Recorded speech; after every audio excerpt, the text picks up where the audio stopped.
Okay, and now we want to under here, where it says more, we want to go live on Facebook. Rosie, Sammy's here.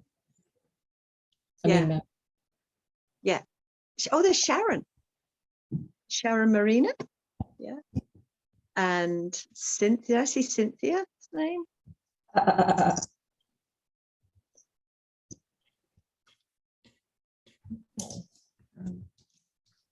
I don't see all that. Oh, there's a little thing at the top left where you can, I think it says panel or something. Oh, let me see if I can get mine to tell you. It's it's gone. It's Red, kind of like a check. little boxes, and you click on it to have pictures of everybody. You do it. Sharon, No, you have to hit okay. unmute. I just pressed them. I can see you, Sharon, but I can't hear you. We're about to go live. If anybody, if the air conditioning is too loud, let us know. We are, I believe, live on Facebook. We're catching up there to see if we are there. So if anybody's on Facebook, let us know.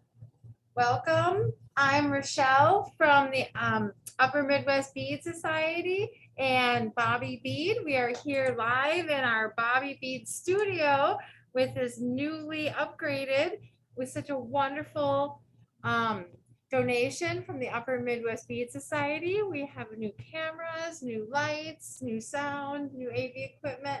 So it's super fabulous. So I hope things are brighter and clearer, closer than ever for you today. We have, do we have any announcements, Becky? We're still looking Here, let's just up my camera. There we go. Here we go, Becky. we're still looking for people to put up their projects for the state fair. And it's Beads Connect Us is the theme. Any way you connect, whether it's in honor of a friend, if it's beads connecting to each other with thread, if it's the focal connecting with a veil, any way you can connect, we're looking for pieces for the state fair. Thank you.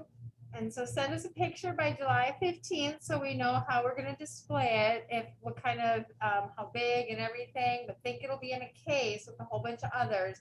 Then we need to have the actual piece by the beginning of August so that we can get it, and we can show it off anytime at Bobby Bead until then. So drop it off here at Bobby Bead, or you can send it to Becky as well. You can contact her. And either way, we want to get your pieces. And we also have the sunflower rock project going on. And so if you have been beading your rocks, we want to get all the rocks collected so that Chris can start the rock garden installation project in Rochester. So drop off your beaded rock at Bobby Bead or ship it to this one here. My right hand is Becky's. It's beautiful blue and yellow flag on the back with a wonderful sunflower. And so, and these, you know, this is Freeform Peyote. Anybody that did this, just FYI, you did Freeform Peyote. Julie. Julie did this one? Oh, the other one. No, this one's mine. Oh, that's yours. That's Julie's is up front in our window. Diane Fitzgerald's is in our window. Chris is in our window. So bring your thing down. We'll show it off. And then we're going to send them to the garden. So get your rocks done and get them here or send them to Chris Allen. And then also our July meeting is Hyde Peterson. If nobody knows him, you should go to his Facebook page. Oh my gosh. He is so amazing, three-dimensional beader, crocheter. He brings everything whimsical to life. And he's taking us on an entire studio tour. It's kind of like a magical mystery tour of who knows what you're going to see. So that is our July 11th. Since the 4th of July is on a Monday, it's 1 week later. So Monday night. So put that on your calendar. It's also on the Upper Midwest Bead Society page, I believe already. Some of you don't belong to the Bead Society yet, like Susie and Nora probably, Right. maybe Sharon, I don't know, Sharon. It's really great. There's like so much information. Their website is fabulous. Once you're a member, you can really get in there, and there's a lot of free patterns and information and links. So think about it. It's only what, like $35 a year. and it's a calendar. So it's like, you know, if you join today, right? It's Yep. 12 meetings. It's our Right. private Monday night meetings. And then we also, you know, promote with all kinds of other classes and different things if you want to. We want to support our people, our members. So if you would like to teach, or you would like to have your project shown, or you want to do workshops, or Let's Be Live, we want to bring our members together. So thank you so much. Excuse me. Yeah. Is there any way you could spotlight yourself so you're full screen for us? We can, let's see, oop, we want to replace this, remove that one. And There you go. Thank you.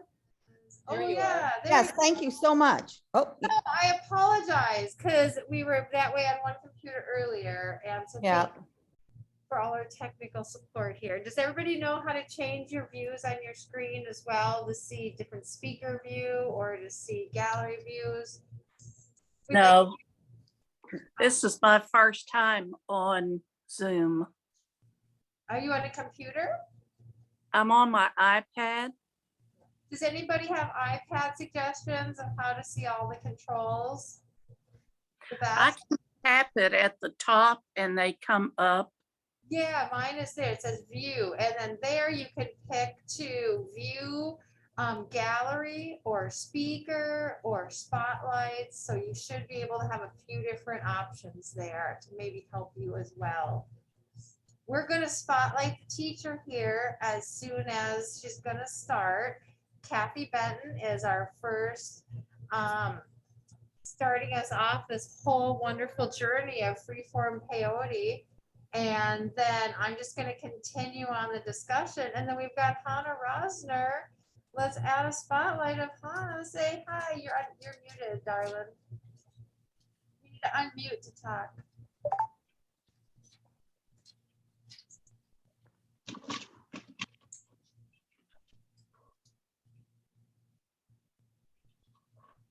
And so She's being silent. she is. Okay. Well, let me just make a co-host and maybe then. So anyway, Hannah is our third. So now she's our co-host. Hi there, guys. Oh my gosh. Hi. Hi. A horse today, sorry. You've been playing with all the dogs and the goats and Yep. Yeah, we were up pretty late last night. Willie's still pretty sick. oh, I'm sorry. Well, we have Hannah Rosner is talking all about color theory after we're done with our Freeform extravaganza. So we're very excited for that. There we are. See? Ooh, look at that. That's pretty. I know, wonderful Okay. teaser. So this is our Freeform. So I'm gonna get rid of all of us and Cathy Benton is gonna take it away. Let's try it. Yay. Oh, I see it. Okay. So It's okay. So a lot of you have done Freeform with me before, and I already heard some people say I can't do it, and I've tried, and I need a pattern. You don't need a pattern. In fact, a pattern will like really screw you up. So I took some of these to some beading buddies on Wednesday, and they helped pick out ones that they thought were the more interesting ones that you could kind of see what was going on. And then I'll show you one that I'm working on right now. This one, where is it? The frog. So I always start with a focal of some kind. In this case, obviously, it was the frog. Then I try to find beads that will go with it, and that's where I start. What else do I have as a focal? This one is a rock that I found. I just thought it was pretty colors in the rock. So I started with that, and yes, I did bezel it first and then went on from there. Again, picking the colors before I actually start. This one obviously is the Southwest one, which is where I spend a lot of time. Oops. And I had to put Heshy in there, of course, and some silver and some turquoise and what else is that? Coral. So I tried to pick up a lot of Southwest is about. Anything, you can use anything as your focal. You don't have to have a focal. This one has no focal on it. I just happen to want to play with black and Montana blue, which I really like. And I used a lot of different kinds of beads. Whoops. And the clasp is a vintage bead. Sometimes I use beads, sometimes I use buttons. This one is a button. So I like the button. Probably started there and then just went, okay, red. That'll go with red. Nice. Most of the time I make my own toggles. This one started, of course, with the pearl, and again, picked the colors from there, added a few more pearls, and then made a toggle clasp for it. And what I do, I'm getting ahead of myself, but when I do toggles, I start the loop for it further back on the bracelet. I don't know if you can see that. Not at the very end, so that you can, one, have enough room for the toggle to go through without a big space between the two ends of your bracelet. And then you also have the opportunity to decorate the toggle. Here's another one that's a little different. So in this case, this was the bracelet. And the toggle is definitely part of the bracelet. If it happens to turn around, as some bracelets do, you still have a bracelet. So that's kind of fun. And the same with the frog. If by any chance that frog is too heavy and it turns around, it's got a toggle that is decorated. That makes sense? Yes. That's a fancy toggle. It is a fancy toggle. I really like doing fancy toggles. This one has pearls on it and one with turquoise. So you get the point. Lose all that stuff. Okay, so in anticipation of doing this, I decided that I would start something and tell you how I started it and why. This one started with raku beads, which I'm sure I probably got into fun. This, I have to show this something. Oh, here. I have to show you the palette that I chose for it. Wait, I can do this. Oh, yeah. You see that? Okay, so I started with the raku and went through my stash to find beads that would go with the raku. So just so you get an idea, I don't use just one or two different kinds of beads. There's a gazillion. So I usually start with size 8s because that gives me a good base. And then I start changing sizes. So in this case, I started with 8s, and then I went to these really nice Toho triangles. Toho triangles are the ones with the sharp edges as opposed to the Miyuki ones which have the soft edges. Then on to some size 11 bead beads, and I was bored, so I added a few little copper beads in there just because. How many did you get bored while you're being? Yeah, it's always good. Yeah, never want to get bored. Then I wanted to show what happens if you put in real tiny beads. So I went ahead and put in some 14s, and wow, it really pulled it in. What a waste. I mean, you know, WAIST. Exactly, of course it is. Then back to some different color 8s, and this time I decided I couldn't stand just being normal, so I had to add some rizzos on top of that along the way, and they are actually beaded in peyote stitch, just like everything else is in peyote stitch. The next beads are, it's really, I don't know where I got these, probably from my quote unquote bead mom, who Susie knows, who left the planet a few years ago, and I inherited a lot of the beads, but they're like faceted eights. Have you ever seen those? I've seen vintage ones. Well, maybe they're but vintage. those are really cool looking because they're kind of a semi-matte. Yeah. So, and then I needed something, it was time to put in some raccoon. So I needed something as a base for the raccoon. So I went to the Niblets to get a base going, and it wasn't enough. So then I went to some size 6 seed beads and then was able to put this on top. And just being on top was boring, so I had to add some accent beads around them. And then I kept going, and there's some, whatever those things are called, they're 2-hole beads, and I kept going on. And I got all the way over to the other raccoon and looked back and went, that's really boring. So I added the 2-hole, these are 2-hole cabochons, and put that right in the middle, which allowed me to go on and do more stuff in that color. Then I started again, let's see, with some more 8s underneath. Then I went to a different 8 and different finishes. I think changing the finishes is a really big deal too. Shiny to color line to matte. It'll really make a difference and make things pop. Then I challenged myself. I wanted to see if there was any way to use these crescent beads. So at first I thought I would get them standing up so that they would, their little points would be up in the air. It didn't work. So I decided they made a statement just as well by laying flat with some beads holding them down. Then back to some 8s. And then I went, I don't have any delicas in there. So I had to go into the delica stash and found some of those. You could also use Aikos. That was a nod to Bobby Bead. And some 2-hole super duos, just because, and then back to the 8s.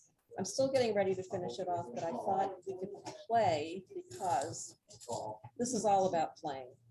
And obviously this needs something here, it needs something here, might need something on top here, might need some doodads.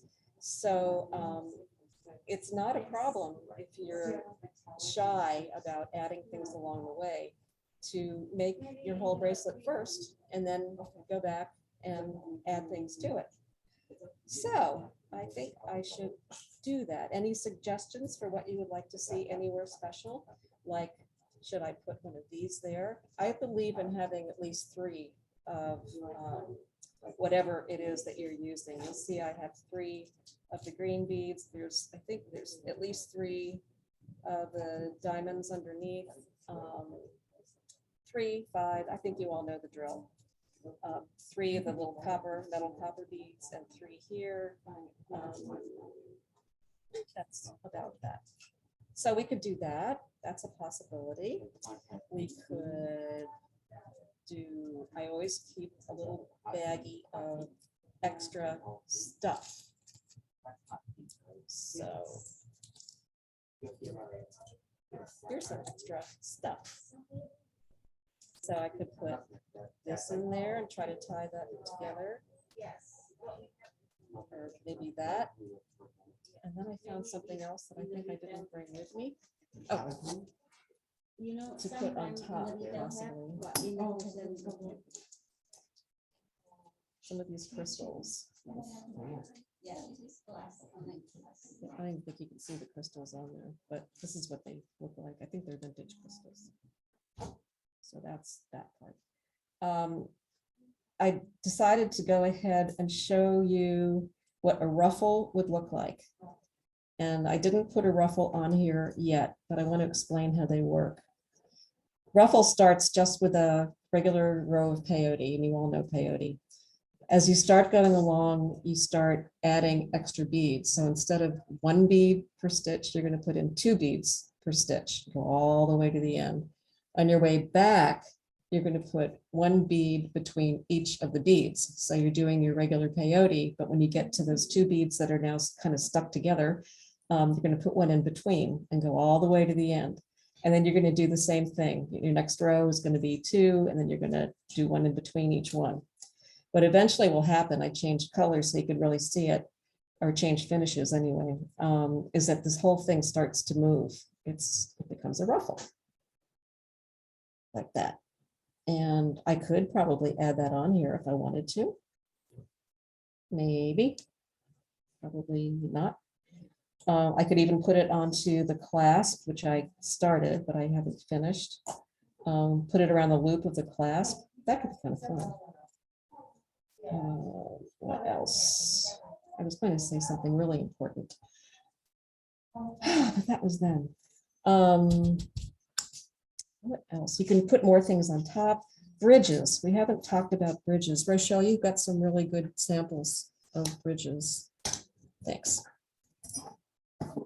This is a bridge right here. So to make this part that was kind of sticky outy connect to this part, she strung beads, like just a straight string of beads, and then started doing peyote off of them. And that's really effective. As you can see, Rochelle does really wild stuff. Here's another bridge. I'm not exactly sure where it started, but it's the whole thing mystery. is on top. Can you see that?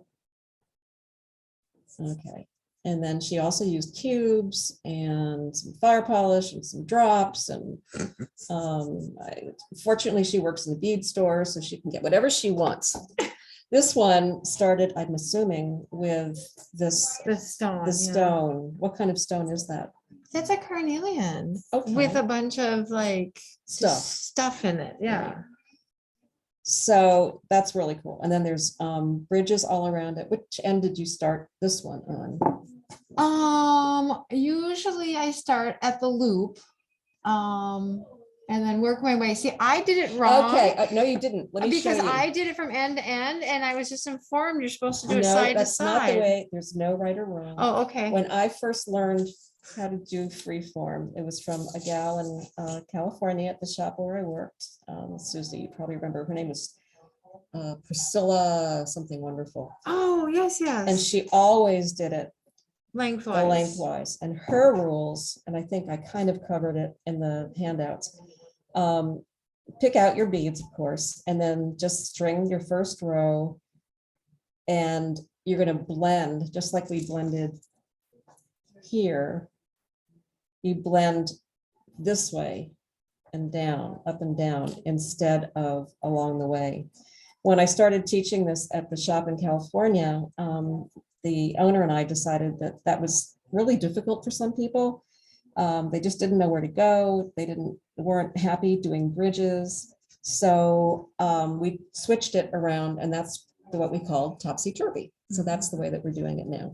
But Rochelle did it the long way, and it's a very different look. I haven't been able to get the long way to lay flat. That's the really hardest part. And I don't like it to lay flat, obviously, I like dimension, but it is around a sphere. So we'll talk about that later, the pros and cons of the different ways of doing it. But I think the side to side or at a diagonal would be preferable. Diagonal. Diagonal peyote is such the rage. Don't put it into a tube, just do it in a bracelet. Cool.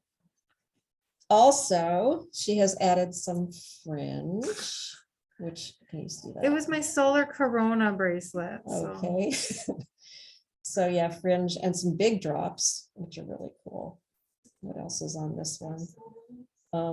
Little guy off the edge. And another bridge that's kind of on top. And oh, she's just like me. She's got threads. It broke. It's, oh, never mind. And then the clasp is also a toggle. Let's see if I can get that closed. It's really tight. And again, the toggle is hidden because of all the beads that are around it and supporting it and disguising it. So I think that's really, really cool. Okay, questions. I guess the big thing is how many beads can you stick onto something? I happen to like to make freeform kits for myself, especially when we're traveling. I think the comment about my living in a vintage motorhome was interesting. We live in a 40-foot motorhome, but it's not vintage. Rather than taking my entire studio with me, I pick out beads to make projects. These are all for obviously purple related stuff. And I couldn't decide what my focal was going to be. So I picked a lot of different focals. I'm not sure the color is showing up, but that's all right. It's hard against the green. Here, let's get to another Here, I one. can, yeah, I can do these. Oh, yeah, that makes it better Yeah. on the white. So these are actually purple. I think they're coming up. a little. Yeah, that's better. You can see way more purple. So these two complement each other. So maybe this will be the center, this will be the clasp, or this will be somewhere along it, and that'll be the clasp. I don't know. I haven't decided yet. Here's another big one that could be bezeled and put into the center, maybe. Is there a hole in that yes, one? there is a hole. So I could do something funky, like have it stand up a little bit, or I could bezel it, lay it down, or I don't know if I could do it as a clasp. I think that would be too tricky. So, and again, I got a bag full of extra stuff that just may or may not go on it. What percentage of stuff versus seed beads do you usually use? Probably 80% seed beads. Okay. And everything else is stuff. And by seed beads, you know, we're talking 14s, 11s, 8s, delicas, 11 delicas, size 8 delicas, size 10 delicas. I don't know if you have 10s. No, the Icos only come in size 11. Okay. So, And you all know that all of these are called seed beads. You go into a bead shop and say, I'm looking for seed beads. If it's a really good shop, they'll say, what kind of seed beads? What shape are you after? Because you've got so many choices. There's another hexes are seed beads, triangles are seed beads, sixes are seed beads. so you've got a lot of supply there, but really on average, about how many grams Oh, I don't know. per bracelet? It's not really You that know, much. No, is it's it? really not. You can get a lot of bracelets. In fact, with all of these focal things and these beads, and I don't have them all out, I could probably get at least 5 bracelets.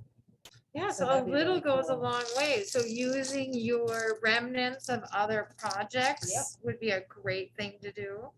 And as you can see, I work very monochromatically. So a few years ago, for the Toho Challenge, Rochelle put together this incredible palette, which we called, Well, it's the fire agate palette because it's off of the Arizona fire agates. so I would never, ever think to put these colors together, ever. So I really like it. If you could ever get your hands on the Toho Challenge kit, go for it, because not only are the colors interesting, but they've got all kinds of things in there. There are cup beads, there are these so whatever they're called, circles, little circles in 2 sizes. There's some 2-hole beads, there's fire polish, just a little of everything. And this is also a good way to show you what can happen on the edges. This was boring right there. So we put drops on the outside edge. I thought this was boring, so I put a bead on top with a little Picot. These are all just Picots on the edge. And these guys, I think are just 11s on top, sticking up. There's some fire polish kind of in the middle of these few rows here. Again, you can see how it went from 8s to 11s down to 15s and then back up again. This was a pseudo bridge, I guess, but this is a bridge down here. See that? Yeah.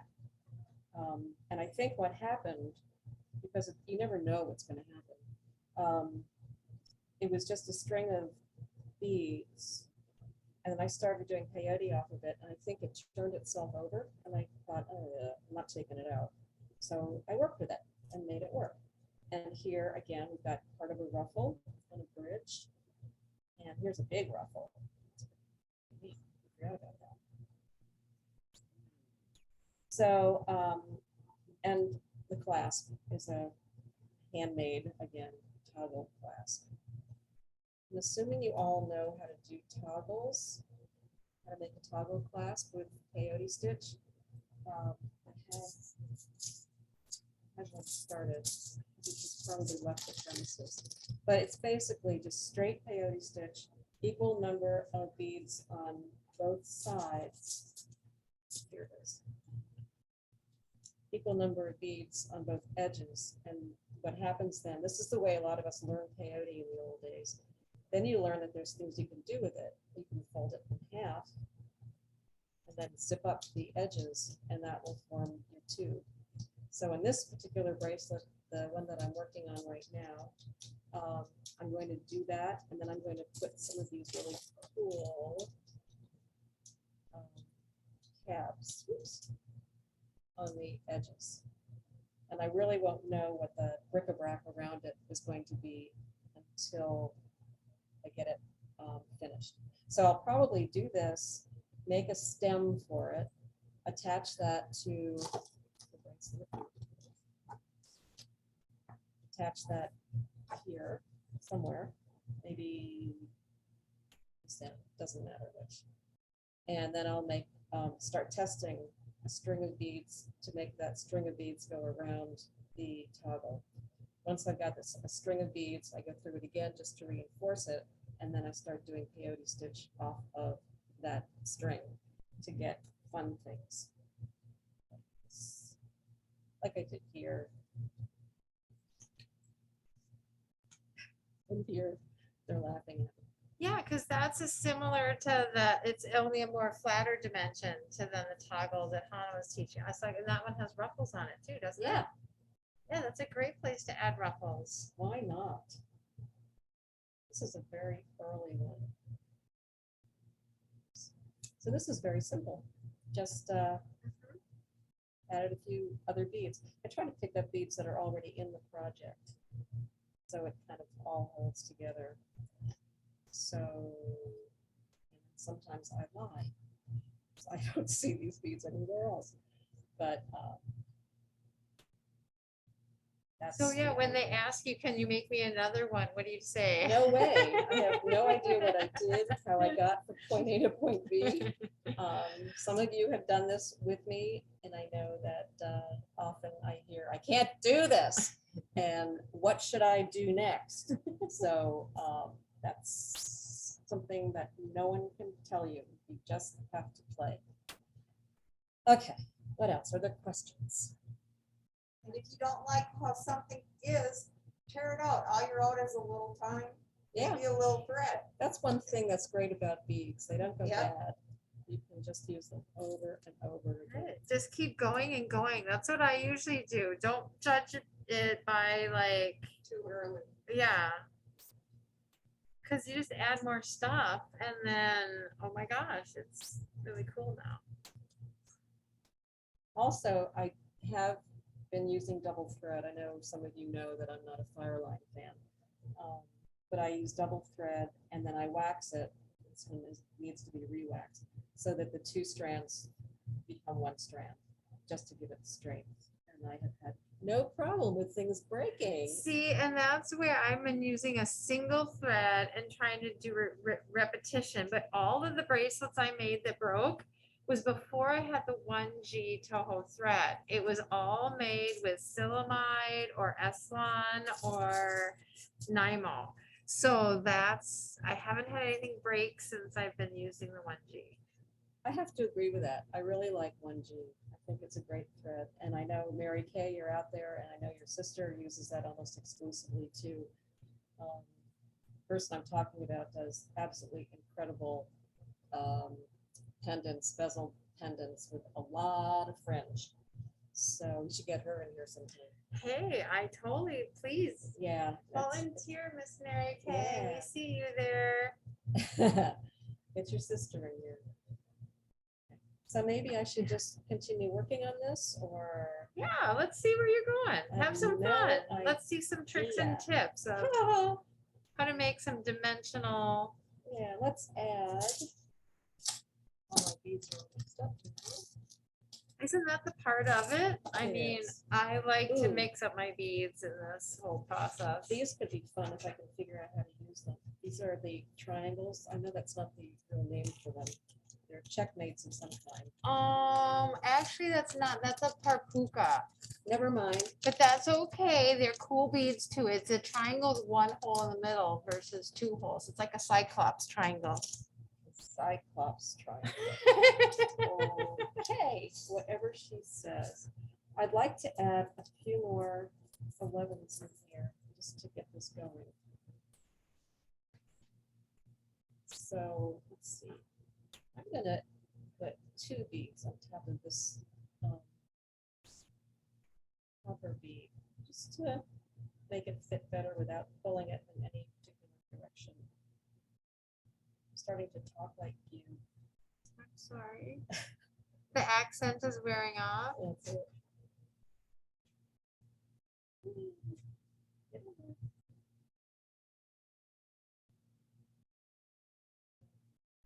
Maybe I can't. So I'll just go back.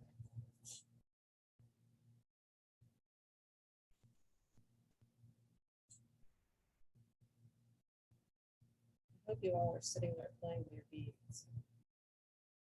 Because I put 2 beads in that one spot, I'm gonna put a bead between each one and then finish the row. On my return, I'm going to do the basic 11 to turn around. Weird. And put on some of these triangle cyclops beads. We're going to call them that from now on. Why not? So I'm putting 2 in this space just to see what that looks like. That's pretty cool. They stand up. Let's do it again.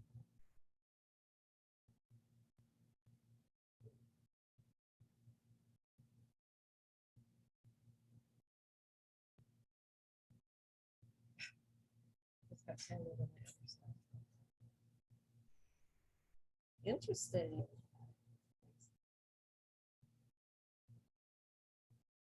These have several different colors in their palette. I'm not picking out colors, I'm just doing it randomly.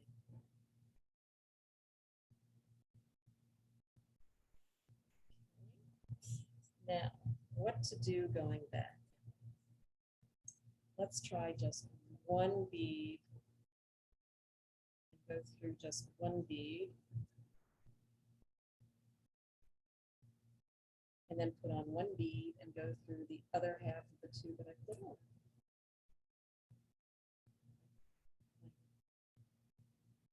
Ooh, these are really weird.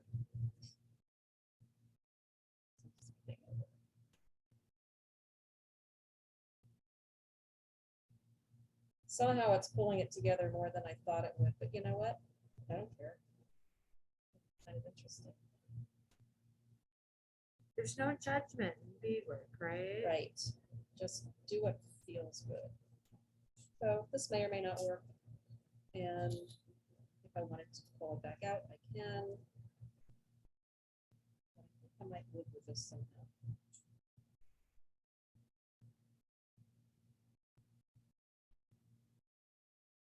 Interesting. In order to make these guys stay wonky, that's a technical term, I am going to turn it over.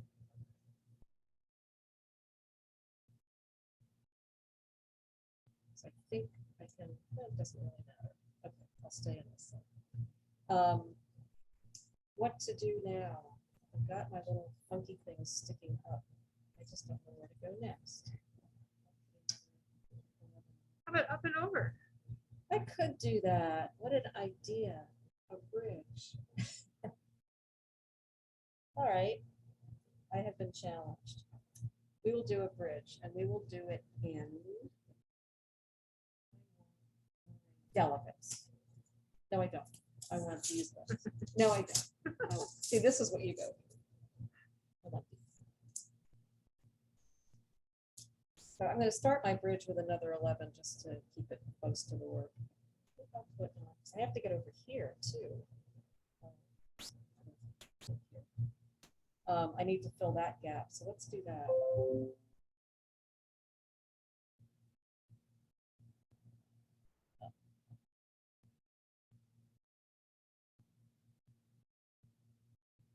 Not quite there.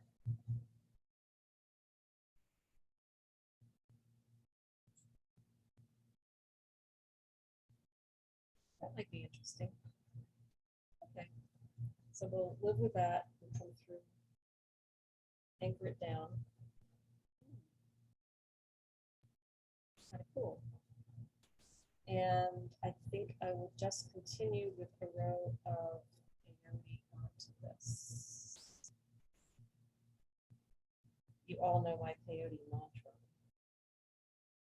Oh, You know my repeat peyote it. mantra? I do, but I want you to say it. Put a bead on your needle, forget about it.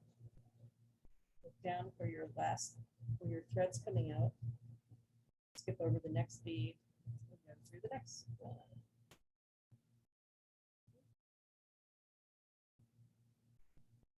I find sometimes teaching,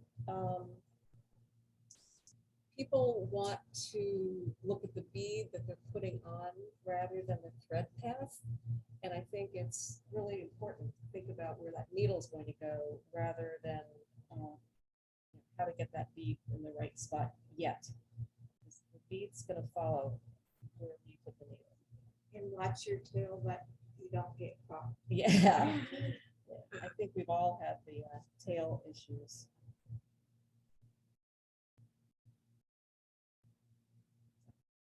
Yeah. So we're getting our peyote row done. I could ask my cohorts here what they think we should do next. Oh, I really love the bridge color, how Yeah, that I like that pops off color the too. other color. But I and think it needs something. I think it needs stuff, something, It a sparkle, needs- a oh, texture. here's these. This is a mix of beads. I have no idea where they came from. Again, it could be a really deep mix. This has all kinds of stuff in it to play with. And I have not used any of the O beads yet. Let's see what happens if I do like 2 O beads. You have to do a lot of what we have in it. So far, so good.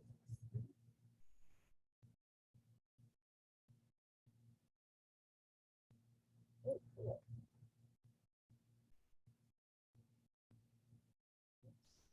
O bead, O bead.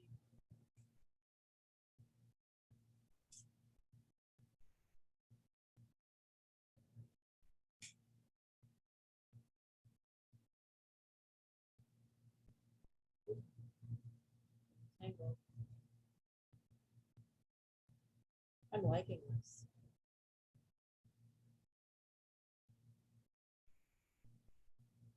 It's taking what could have been a really boring area. Are those demi beads or O beads? Oh, I'm sorry, these are demis. They are Size 8 demis. I'm demis. like, when did the O bead make such a pretty color?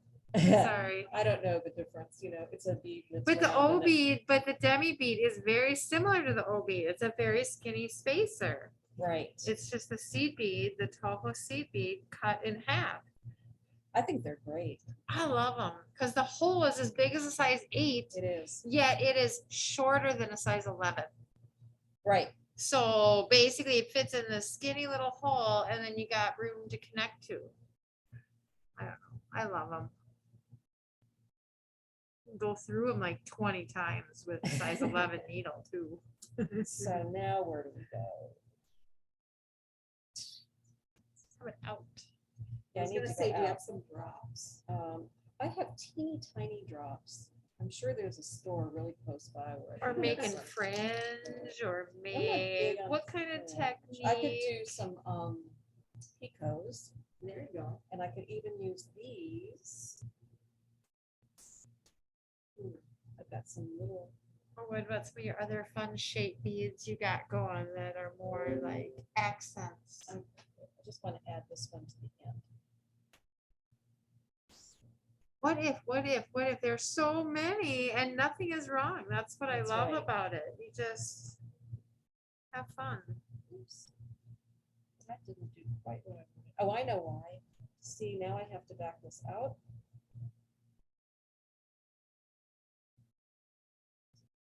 Do what I wanted. Sometimes you blame it on the inanimate object, Right. not yourself. It's nothing we did wrong. It was the bead just didn't like the bead next to it, or the thread said I want to get caught, or What she said. at least that's my theory, and I'm sticking to it. Now, I was trying to do a Picot, then I forgot how to do a Picot because I haven't done a Picot for a while. So you all know what a Picot is. It's where you put on more than one bead with something at the end of with a bead at the very end, and then you go back through the beads around, leading up to that outside bead. So this is my outside, my last bead. So I'm going to skip over that and go through the rest of them, and that should make that little guy sit up, and it did. So now I've got that all set up. That's cool. So let's see, we do want to go back to this little section. So let me weave this thread in.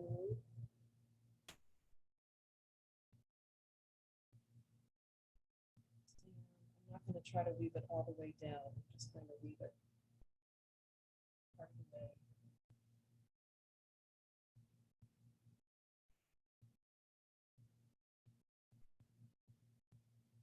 Just to tighten it up. And I could tie some overhand knots. Sometimes they show, so that's not too cool. I'm going to do one just to show you. Just pick up a thread between two beads. And that does what?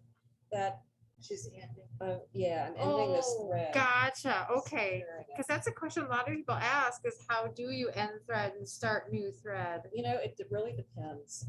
Sometimes if the beads are like 8s, I will just go ahead and put a knot on it and then Mhm. slip the knot right inside the bead. That works really well. Okay, so we're starting a new area. So let's do that. Yeah, and just weaving in.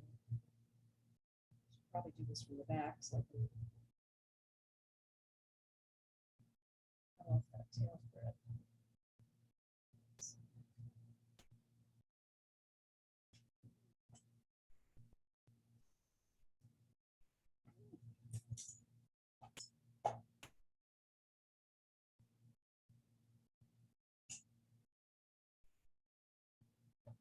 Oh, Becky to the rescue. I'm always afraid to use a thread burner because I'm afraid just I'm going to burn more. I'm more adept with a lighter. Really? Yeah. Well, I'm going to use Becky's thread burner. No, and that's why I keep seeing people use it with such ease. I love these things. Well, they make a little knot on the end of your thread so it doesn't pull out as easy. Oh, I don't know if you okay. can see. And do you pull sideways? Do you press it onwards? What's the best trick with the thread burner? I pull up and then go against it. So kind of with a resistance. Okay, I get it. So what do we think? Should it be something matte or something shiny? I kind of like the shiny. I say of course. continue the bling. Yeah. So we will go through here.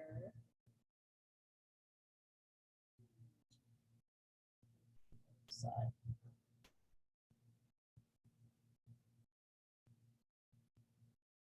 And I went through 2 beads on this side so that I could work my way back.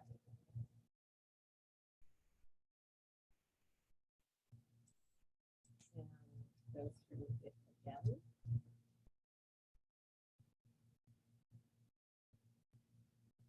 So Rosie says, Kathy, it's so great. Thank you. You have inspired me to get back to my beading tray. Yay. Yay! And so there's another question here from Maxine. Do you always use an even number of beads for a row?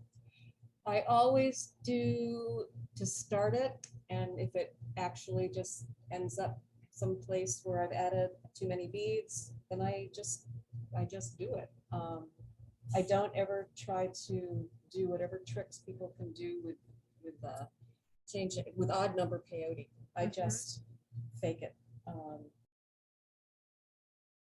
Yeah, I don't want it to be perfect. So if there's an extra bead somewhere, so what? It's going to be like, this looks like an extra bead, but it's not. That's all right. It's just dimension. Right.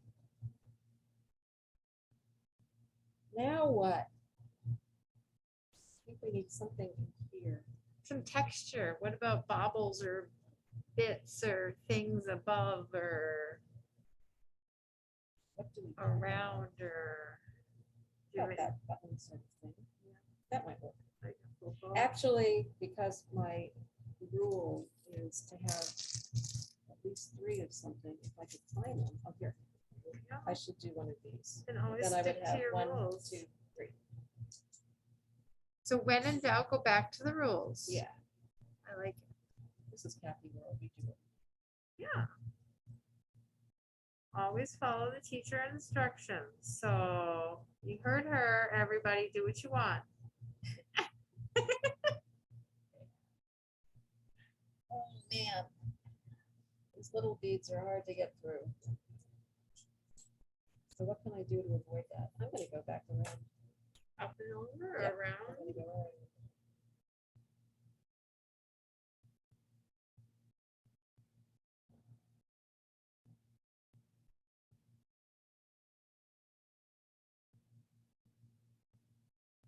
Just like to go really.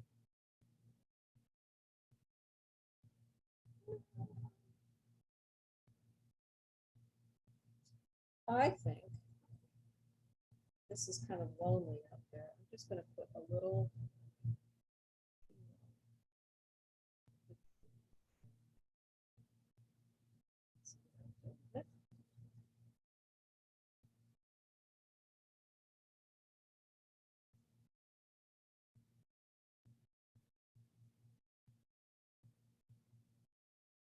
This is just simply so that I can get over to that side.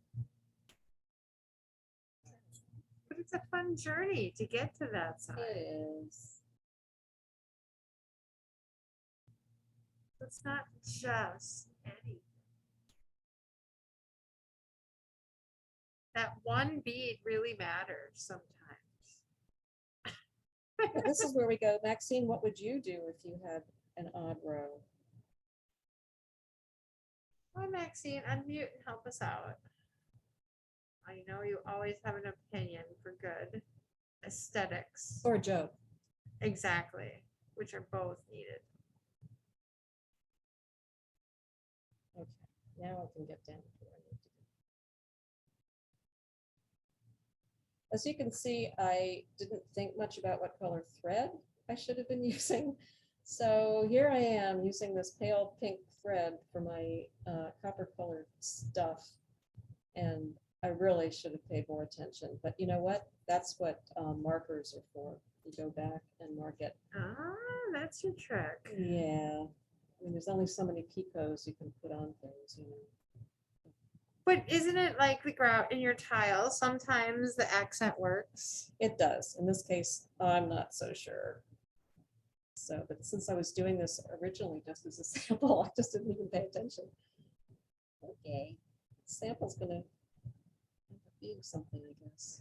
Well, it's certainly a beautiful sample. I was gonna Thank say, you. the things that you make in class sometimes are the most interesting because you haven't pre-planned it so much. I can't get this through. I need pliers. Do you have pliers, Becky? I do. So here's my risk of breaking a bead. Thank you. This is where you pray to the bead gods. Thank you. It did not break. I could given you an all to stick in there. Oh, no, that wasn't the issue. The issue was putting too much thread through Oh, a gotcha. bead that didn't want to accept that much thread. All right. Darn bead. Yeah. These are all kind of tight. These are your leftovers from that. Oh, Oh, okay. maybe. Not. Yeah, they're in there. Little pink Yeah, ones. Rochelle was talking about leftovers, and a lot of these beads, some of these beads are leftovers from her fire opal palette that she made. It's just so much fun. I love those rock hounding those beads. So I figured why not turn it into a challenge, and so everybody could see what cool things I do when I go out rock hounding.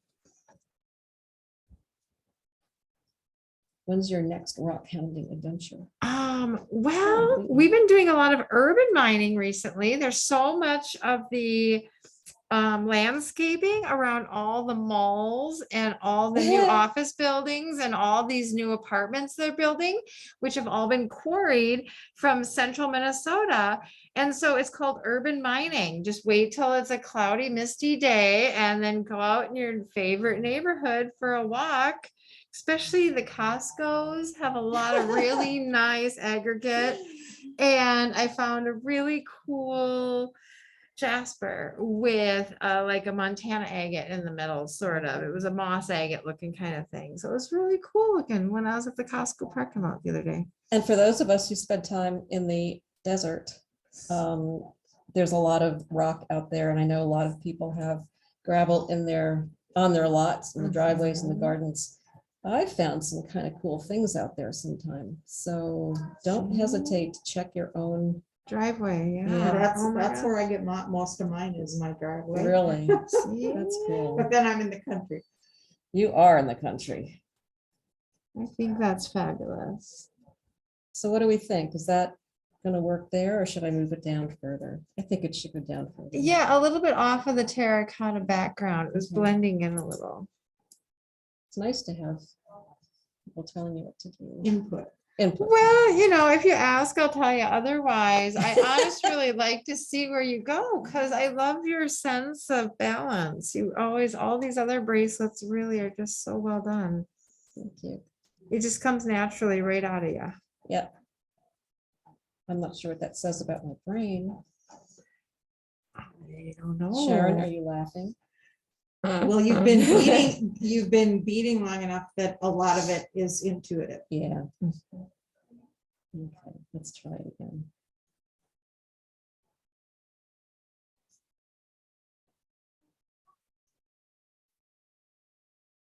It's so neat to have a beading group here in Minnesota and a beading group out in Arizona. I feel very, very fortunate that I get to share beading with two entirely different vocal groups, really. We get into ruts sometimes.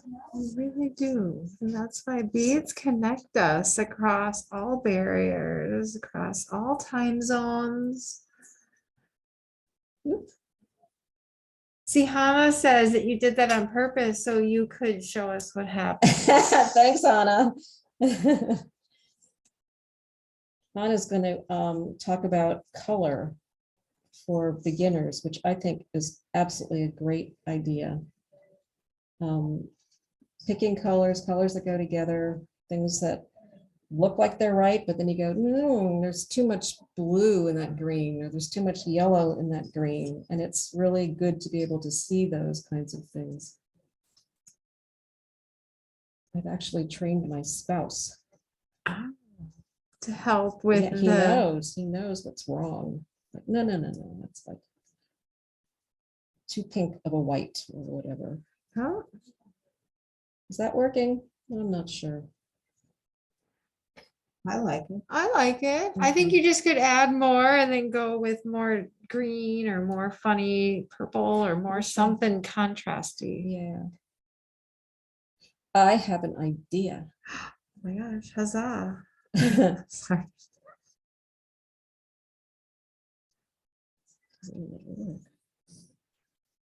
Okay, somewhere here. But it doesn't mean you shouldn't try it, That's right. Let's see what happens if we because you do. just never know.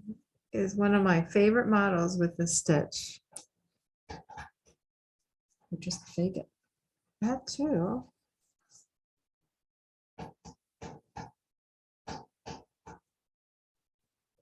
What I'm doing is picking up some delicas because why not?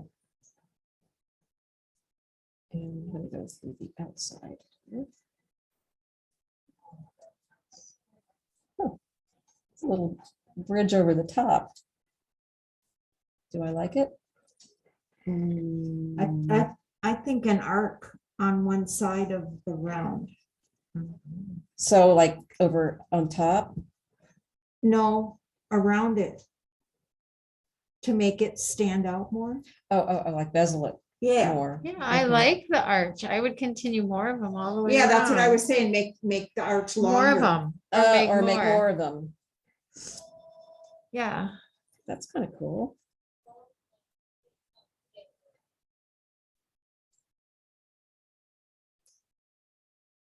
Let's see. Go here. This might be too big an arch. But it's kind of funky.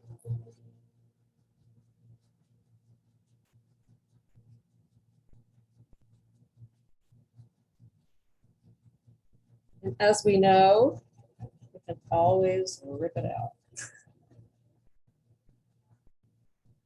Now that one didn't arch as much. Still looks good.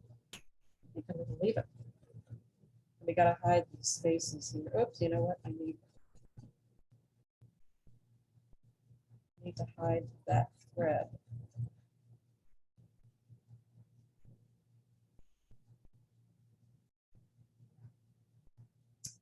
So I think I should put on one more.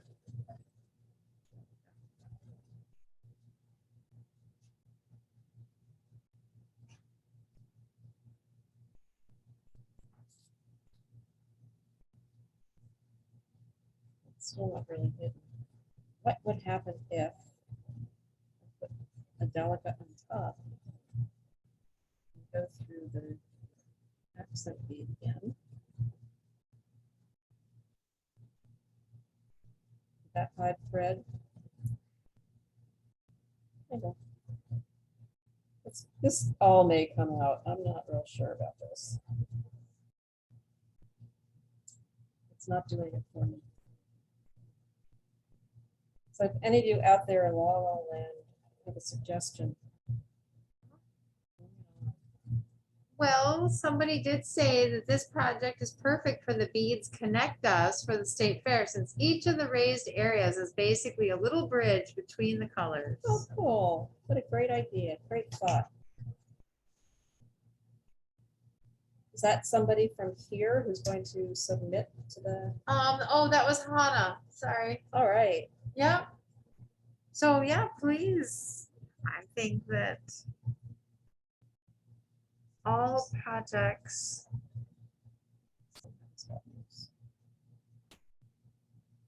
One bead at a time. Someone should be yelling at me when I move out of the camera space.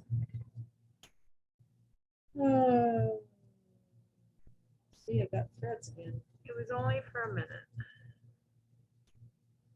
You're pretty centered. That's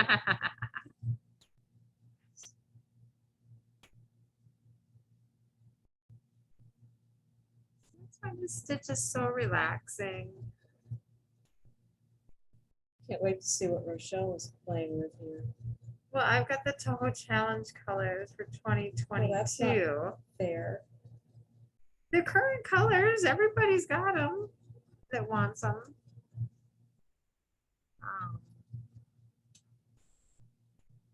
And I started with the toggle we made during Hannah Rosner's toggle class. Wow. Because that was kind of a free form fun thing too.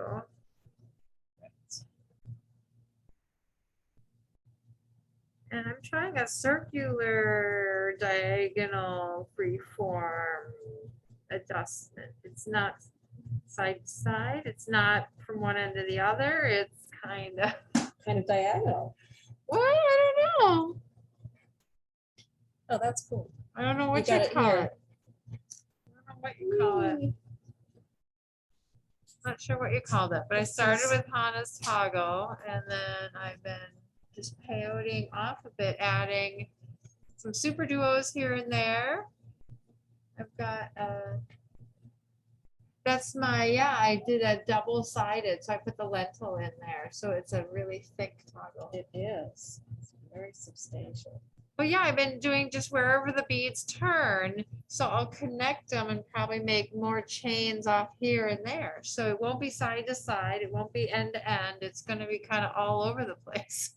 And I think what's really cool, and I'm going to pass on to Rochelle's, I think this is a perfect example of how anything goes. You Yeah. just keep playing. Just keep beating, Yeah. just keep beating. So while As Dory Rochelle's would talking, say. I'll keep working on this. We'll see where we end up. It's cool, yeah, you just never know where we're gonna end up. This is so much fun. And Thanks, so, buddies. does anybody want to show us where you guys are at? And so that we could see where you are? Anybody want to show us their project? Okay, so Sammy, let me spotlight for everyone. Hold that up again.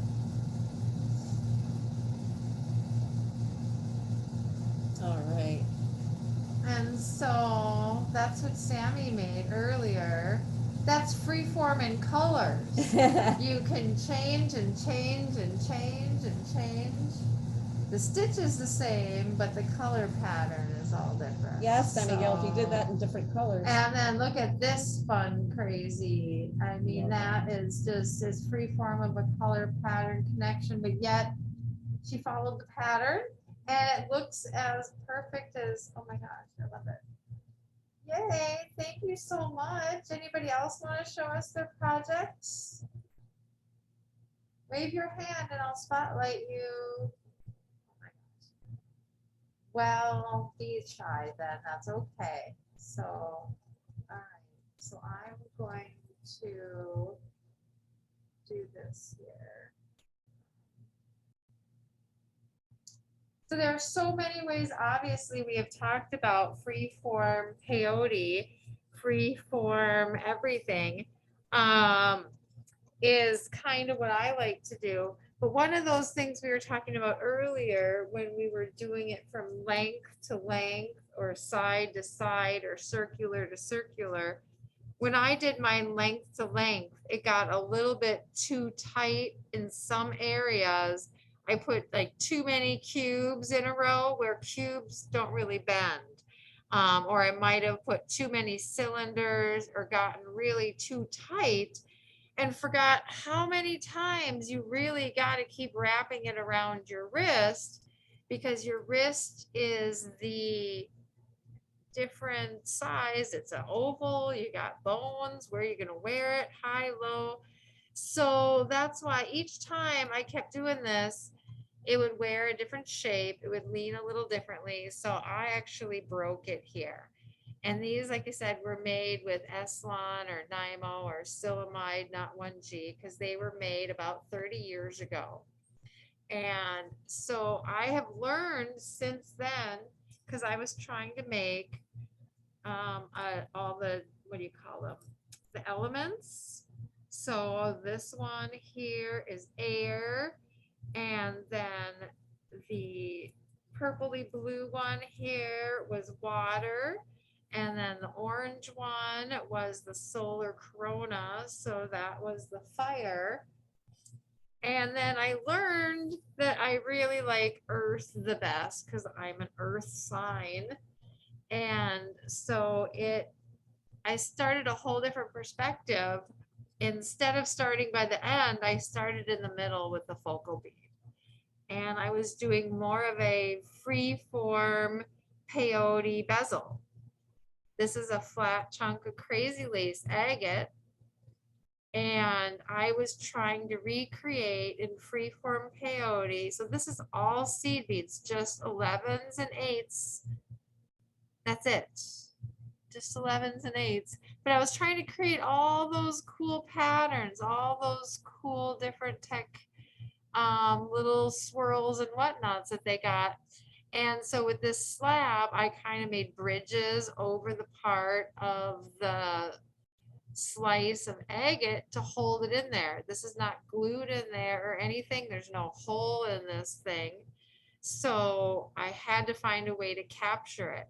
So I bezeled the side and then kind of made bridges just like we did with the rock.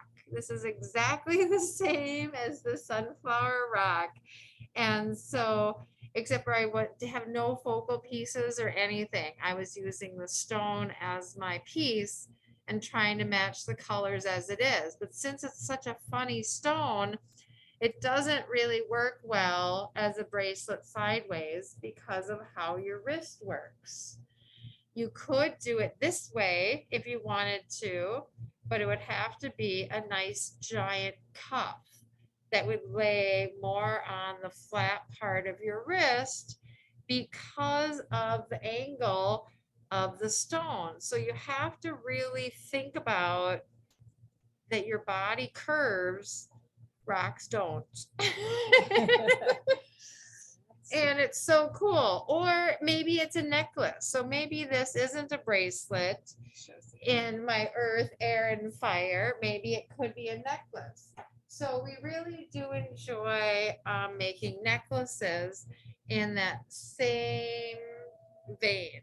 And I started switching all of my stuff over to trying to just recreate three-dimensionality. And this one here is a lariat. So this part slides out, and this here is just a piece of labradorite that was my entire inspiration for this whole piece. And so that's the same way. It is just freeform peyote captured, just like our sunflower rocks. And there's no hole in that giant labradorite. So that's a perfect weight for my peyote chain. And then since this is so lacy with all of this labradorite, instead of using pieces of fire polish and different shit, I just did solid labradorite. They're all different chunks, all different colors, 100% just labradorite. And then there's these little buttons that you can unleash here. I don't even know where the front of my piece is anymore. Oh, here's the button right here. It's this little twin labradorite bead. And it's just a really fun little twin bead. And I don't even know where I got them from, but I made this 30 years ago. So that releases it, and then you can undo it and hook it any way you like. So that's the idea, is that any asymmetrical style you would like to do is really easily done. If you want to make your asymmetrical style an actual item, like this one I made to look like a seahorse. And it's really a lot of fun in my mind to make the clasp part of the object. So the eye of this cute little seahorse with lots of little fringy beads, the eye that is just the loop. And it's just a little peyote loop, not even a toggle. It's just a peyote loop. Cool. And so I interjected it with lots of apatite and lots of aquamarine and lots of Swarovski crystals. And it was really fun. This was my entry to the last Toho contest. This is before the challenges existed. So that was, oh my gosh, I don't know how long ago. I think Hannah entered it, but I entered it. And so they liked it. They thought it had nice balance and everything, but they thought it was completely unoriginal, is what they told me. And I thought that was the best compliment they could ever tell me, because freeform is freeform. I mean, everyone is original, and it just made me laugh to hear that, you know, That's crazy. I really, I laugh because, you know, honestly, the concept of doing this is not new. And having fun with all this neat stuff is not new. But maybe you could take something into a new direction that you've just been doing before. And it's new to you. So don't take anybody's judgment too harshly is kind of more the motto of what I'm trying to say. So this is Freeform Fringe. I wanted to make my garden and take my garden home with me. And oh, it totally matches Becky's outfit, 100%. And so I took all those crazy things I have in my garden and then recreated them with check glass. What does it look like? I got grasses, I got baubles, I got little, I don't know, these are kind of just every kind of whimsical Dr. Seuss flower you could think of with every kind of little fringy. So I just made a whole bunch of different fringe, topped it with anything I have. So to me, this is Freeform Fringe. It needs a bug. It totally needs a bug. I did use a check glass button, vintage button, and it kind of has that beetle sheen on it. Okay. But other than that, so that's really fun for Freeform Fringe. If you want to do Freeform right angle weave, that's one of my favorites. If you want to do normal right angle weave, this is a basic 6-sided right angle weave. And it just creates, you know, a basic flower. And if you use all the same size, it looks all the same. And it's just a free form 6-sided flower. It's a really cute little flower. But it's kind of ordinary when you consider what you could make with that same identical pattern. This is the same 6-sided right angle weave with a 15-0, and it has a demi stuck in the center of it to give it a whole bunch of life, a whole bunch of dimension. It's the same 6-sided right angle weave, but because you use a different shape, then the top is that same identical stitch as the green part. It's a 6-sided right angle weave, but if you use an 11-0 demi, those beads are shorter than a 15, so with the whole size of an 11. So the stitch just draws together. And so it just did this all on its own. And I started the stitch with a demi on the inside so that it was big enough to look like, you know, what a normal, this is like a pansy in my mind, I think, when I started this. So these are 6-0 demis and or 8-0 demis in the center of that. And then it goes down to the 11 demi. So I shrunk the size so the beads curled up. Just like that. Exactly. So just by doing the same stitch and changing the shape of the bead, if you don't change the shape of the bead, it's going to stick out flat like the green 15s. But if you change the shape of the bead, the same stitch does it on its own. And I had no idea what it was going to do. I just started playing with it. And so it was just so much fun to have a good time with Freeform right angle weave. Will you hand me that drapey thing on the left, that All the way, all the way the design over there, Becky? We have a wonderful designer here in town. Her name is Jean O'Donnell. She has done the Toho Challenge for years and years and years and years for us. This is also Freeform right angle weave. The whole entire thing is just the same number of 49 cubes across. But if you change the stitch or change the bead, these are 15-0s, these are 11-0s, and then over here, see, there's 8-0s. So there's really large texture. And then she created and used a stone. This is one of her beads in her right angle weave. One of the beads is an 11-0 round. The next is this 6-0 stone bead. So you can do anything, but it's the same amount of stitches from one side to the other.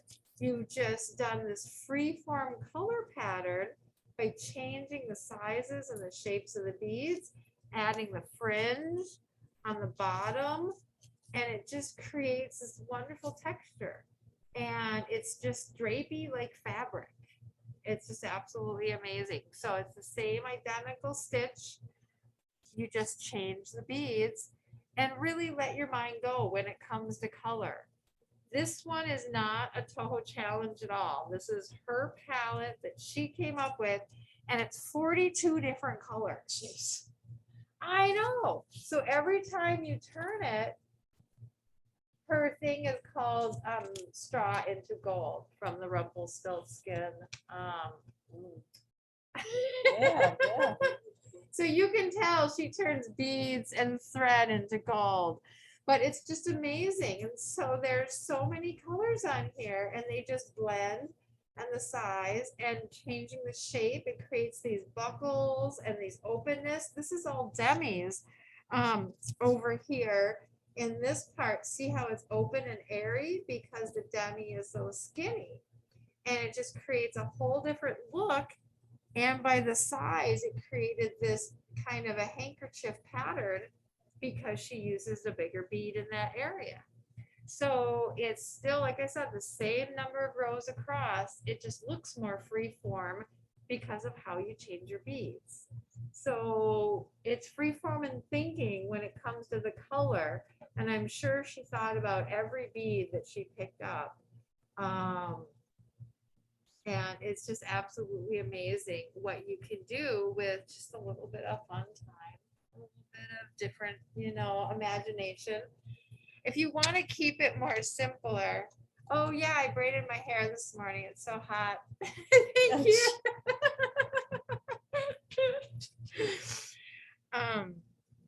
Okay, this is one of my fun ways I like to do freeform peyote. Is I like to do these flat cups, and I'm using the Toho 2mm cubes, and they work up really, really fast because it's like a size 8-0 but in cube form, and you do have to do it side to side so that you get the right drape, but then you can free form on top of it everything you like. And so you use it just as your back palette, and then you can connect anywhere you want. So you can make just really fun bridges to jump. These are that same 6-sided flower, that right angle weave flower I was telling you about. And there's a way to make them rufflier versus all straight as well. So that's part of more freeform right angle weave with 6 beads in a row. But so I just made little petals that stick out here, and I was making the little branches go from one to the other. And the crystals. And the crystals. But there's 2 colors of seed beads here mainly. The green peridot, bronze line peridot, and then I made all the petals and all the branches in the matte version of same color. And then the orange California poppies. This is my California poppy. And then a giant Swarovski butterfly and little tiny Swarovski crystals. And so I got this green butterfly at the Bead and Button show as one of those presents for going to meet the teachers. Yeah. And so that's what inspired. And then I went to California to visit my friends during springtime, and the poppies were blooming. So that's why this is my California That's poppy great. bracelet. So your inspiration, you never know where it's going to come from. Just have fun with it, right? It's just, that's exactly what you should do, right? So I think, I don't know, what do you guys like to be inspired by? Let's see, we have a comment from somebody. Oh, okay. So let's see. Oh, the challenge was in 2012. Oh, thanks, Hannah. That's when we met. Oh my gosh. That's crazy. And so then she put a link there to hers, and she used freeform peyote stitch for the petals on her flowers. And so, yeah, just once again, showing you our freeform flowers that we were making for our rocks. And just however you want to capture it, you can do it. This is a straight peyote, right? Or is Yeah. it? And then just by making her little pathways, you Well, I know. wanted to show the white stripe in that rock. is why- Exactly. I love it. That's so cool. That is cool. And so does your rock come from your garden or where'd you find That it? rock has been in my windowsill at least 15 years. I love it. It has great energy.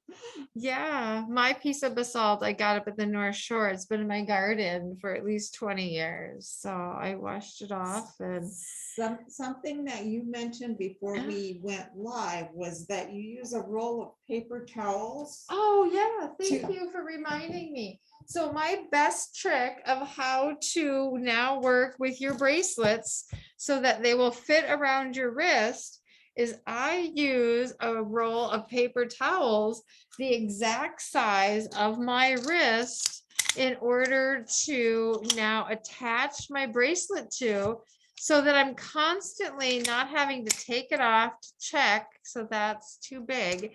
So then we just unroll your paper towel and take off a few more. Okay, now let's measure this again. And so, no, just a little bit more. There we go. And because it is paper towels, yep, perfect. You can stick it in there. And this way, see, these I made way small when I was, I don't know, not thinking right. And just thinking, oh, I just like the way this looks. And then you stop. So, or, you know, so this way you can attach it all the way to the back. So that way, there we go. And we just put on the little buttons. And that way you can bead right around your paper towels, and then you won't ever have these weird bridges that don't bend. Right.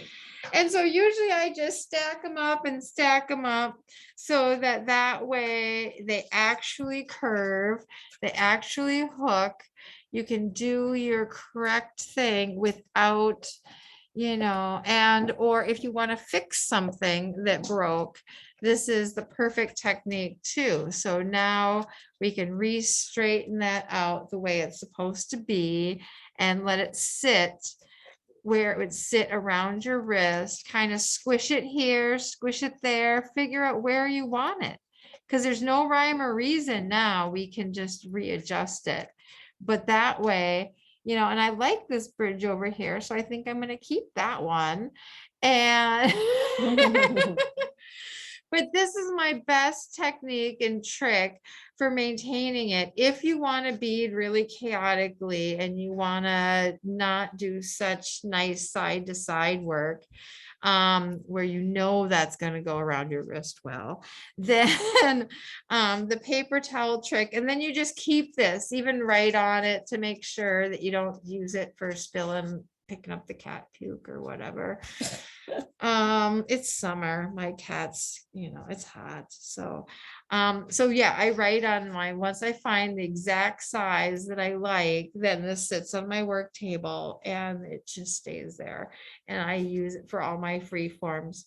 I don't know about you. Do you do things a lot? Like you make a lot of bracelets and then all of a sudden you're Nora did like, Yeah, and they all fit Bezeling me. They don't cabochons. fit anybody else. right. So that So- way you could have a paper towel holder that is now size 7.5. You know, that way you don't have to worry about it fitting you. If you're custom designing for 6.5, somebody, 6.5, 7.5, or do you sometimes do adjustable buttons?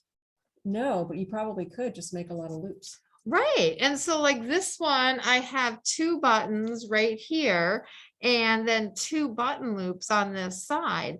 And so if you made extra button loops over here, then any of them could fit for a variety of sizes. So in the summer when I swell a little bit, extended. yeah, because this one is way too short for me. I think I Oh, let made me it for try. mine. Yeah. Oh, it's perfect Oh. size. See, oh my gosh. Yeah, that's the Cathy size. Do you make them this tight normally though? Unfortunately, I do it by accident. Yeah, where am I? Oh my gosh, there you go. Oh, right over the orange. There we go. So that is Cathy size. Oh my Oh, God. if you make them too tight, then sometimes you can put them on ultra suede and put them on one of those metal forms. Oh, that's a really good idea. And is that what you did here? This one is not really free form. It's kind of a free form. But, Yeah, Embroidery? yeah. But I did put it on that, and I do a lot with. I almost brought them on the brass forms. Yeah, and they're great. Right. And And so they fit anybody. yeah, because this really does look like free form. Mhm. I mean, isn't it a lot of embroidery is kind of free form? But you do have a cute toggle here, or a clasp. I Where have do you no get id- these things? No idea where I got it. Of course. No, that's really adorable, that little flip clasp. And the color's right. It is perfectly right.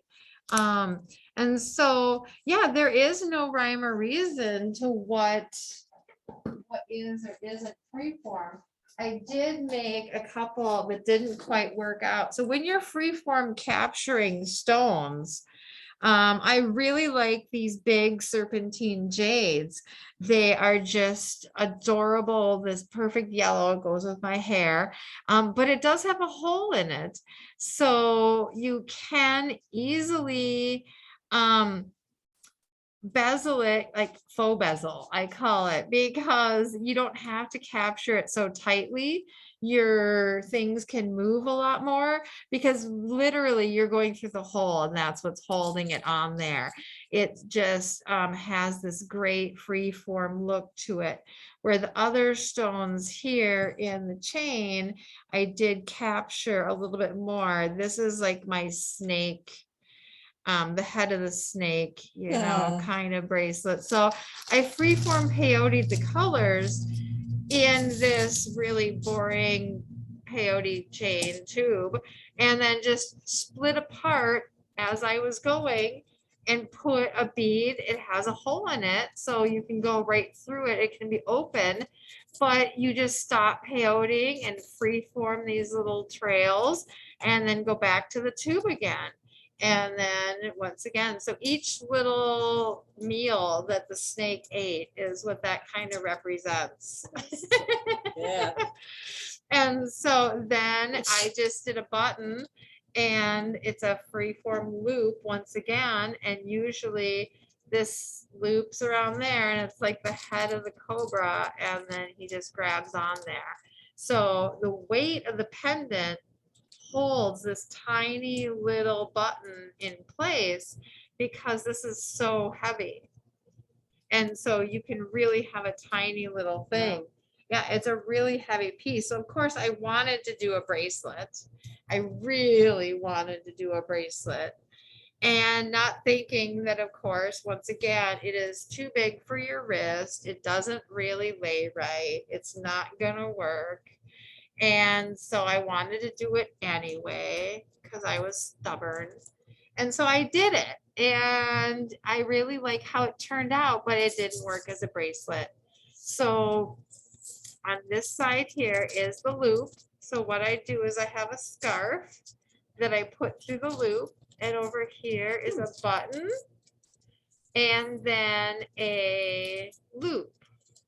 So what I do is I wrap the scarf around my neck,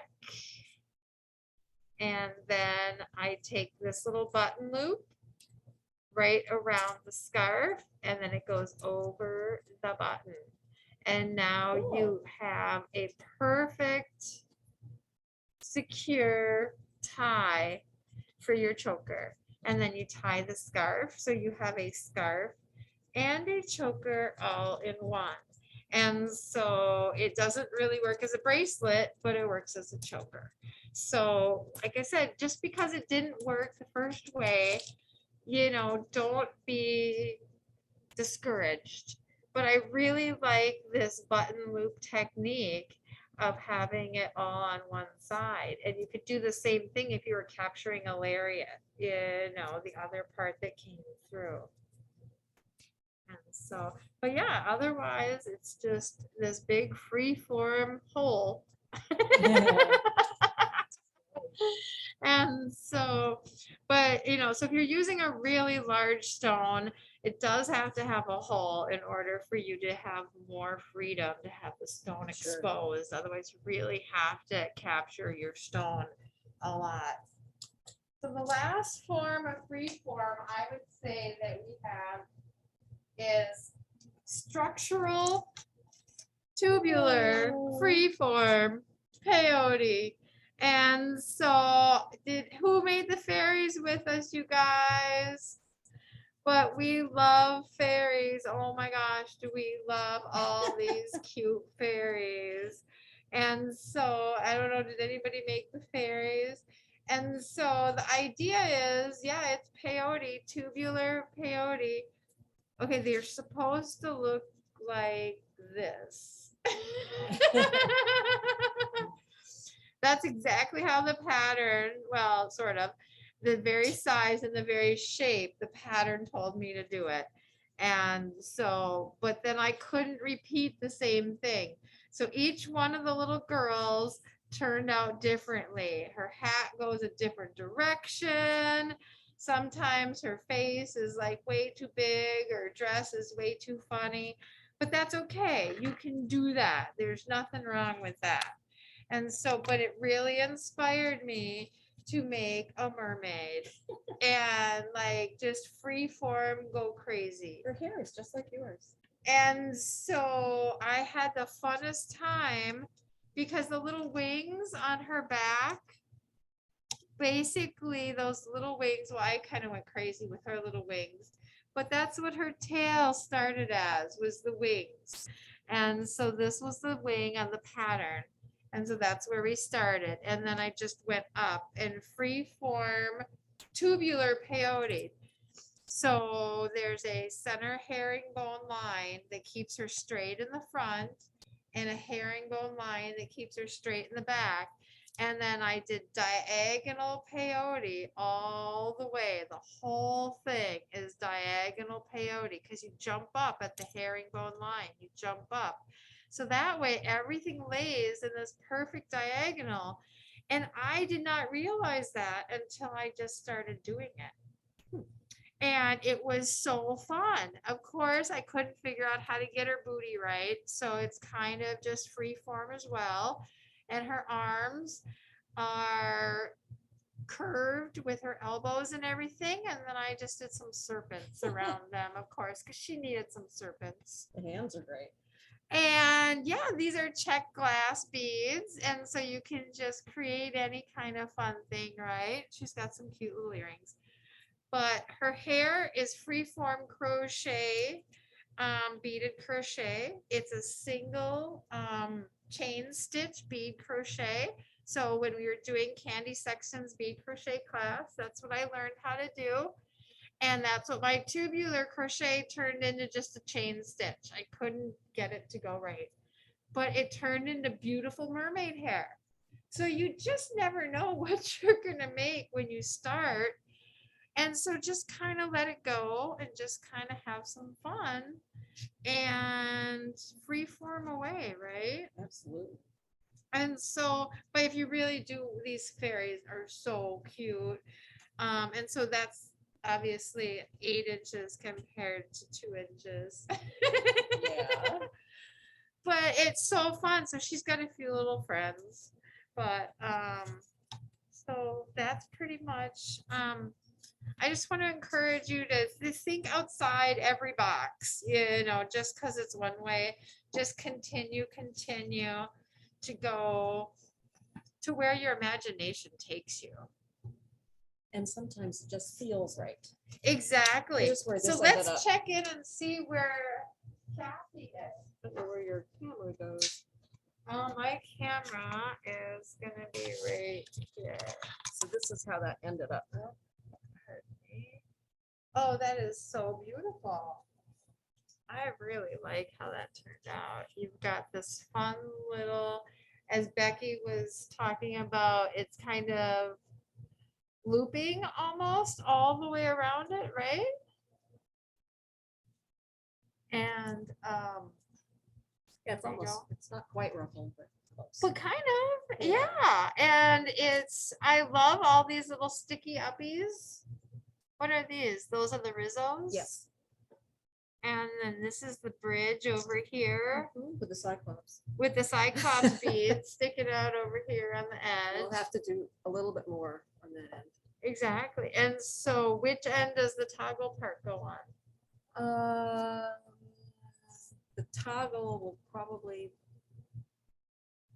be here, so then I can do a lot of decoration around it. Oh, on that side. yeah, there you go. Yeah. But Yeah. I'm gonna put a little bit more on here. I think it's just so much fun. Thanks. I love it.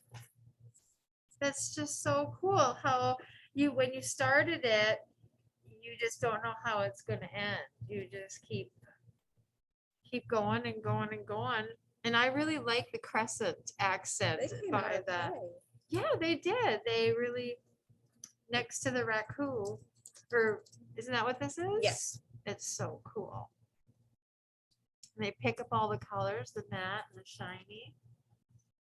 And so think that's- wonderful. You guys I hope you've had a wonderful time.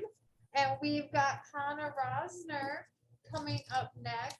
So let's stop our screen sharing and then see if Hannah is ready yet to do. I'm not sure what time it is. I guess I'm a little early, but we're here. It's now.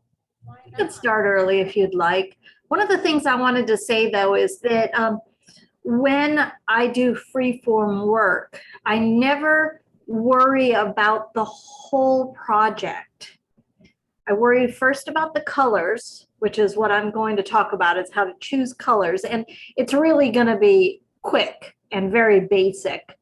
It's not an advanced palette that I'm teaching you how to make. But what I don't worry about is what the whole project with freeform is going to look like at the beginning.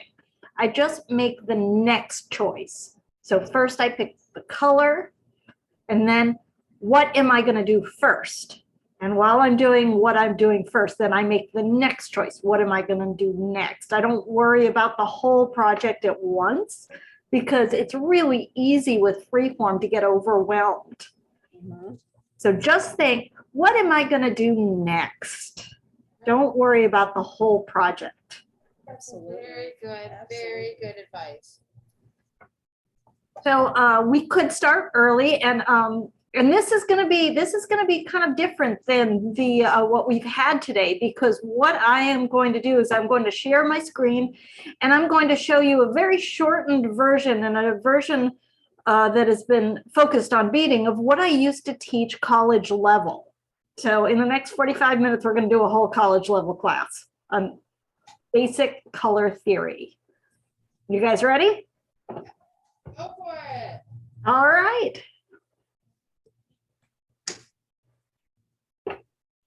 So I wrote this originally right after I had finished teaching at the Art Institute of Pittsburgh, and I decided to create it so that it was really focused on the beader instead of on the painter and the animator, which is what I was teaching when I was at the Art Institutes. So we're going to talk a little bit, but we're going to fly through this. I think afterwards I'll put it up in my Dropbox and put a link.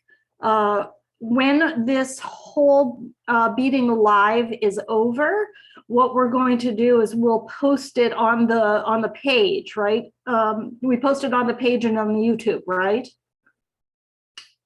I don't know whether or not Rochelle is still there, but I believe we post it both on the page and on the YouTube channel. And I will put a link to this so that you can take your time with it. But it's only going to be up there for about a week afterwards because my Dropbox is getting really full. So I'll put a link to this whole thing and you can take your time with it afterwards. So we're going to talk first about color, and then if we have time, we'll talk about finishes and how they blend together. And when I go ahead and I design a piece, it's usually the colors what I choose first. Or if I'm lucky and I have a challenge, then the color has been chosen for me. But this is the first thing I'll do is I'll go ahead and I'll basically for Freeform, I'll pull out everything I have in the colors that I've chosen and throw them on a table and then decide what I'm going to use. So color can make you feel different things, and people either find color comforting or uncomforting. And we probably won't have time to go into that, but I do talk about in this slideshow, I do talk about what different people associate with different colors. That's something that probably I'll just put the this link to and you can read later.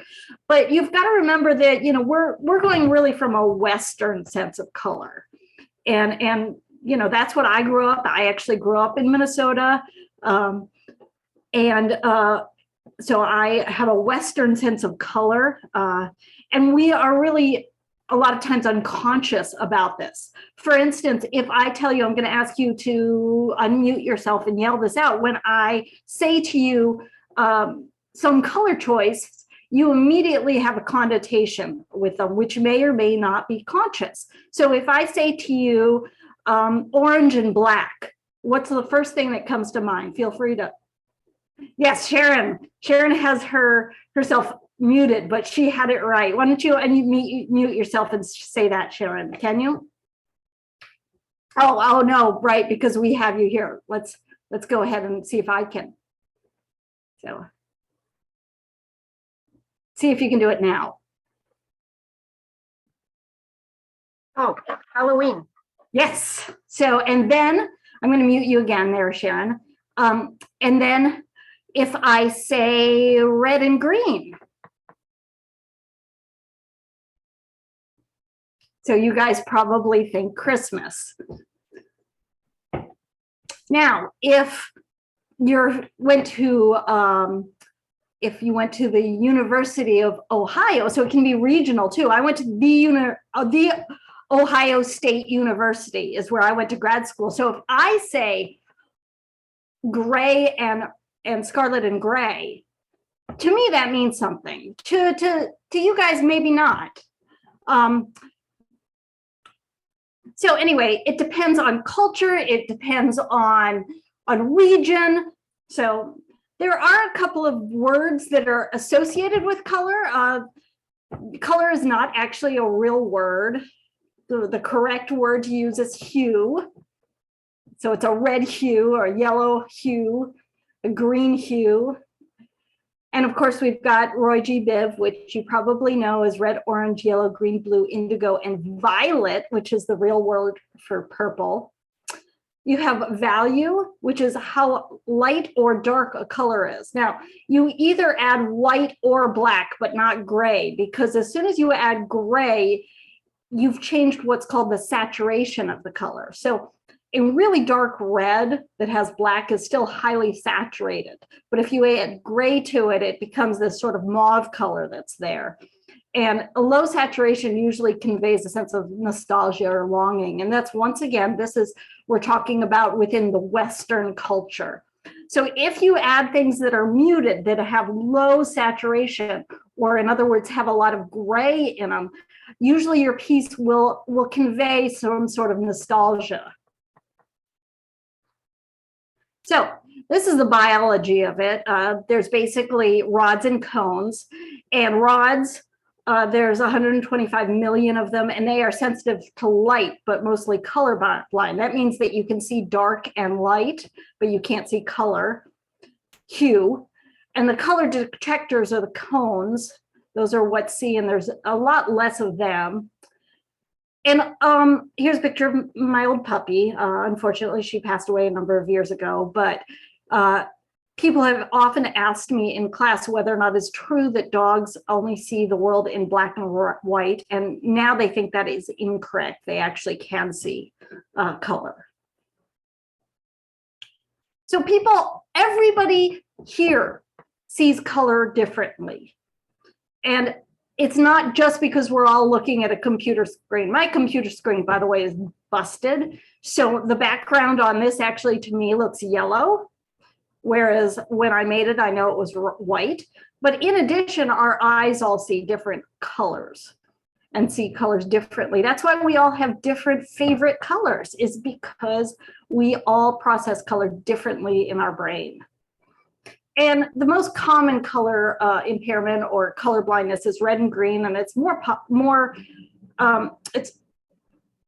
it's more often in men than women that the red and green color blindness. Now, my mother and I have both taught color theory. My mom actually was one of the people who originally put together the Fiber Arts Guild there in Minnesota, in Minneapolis. And she taught color theory for years there, only she did it with fiber.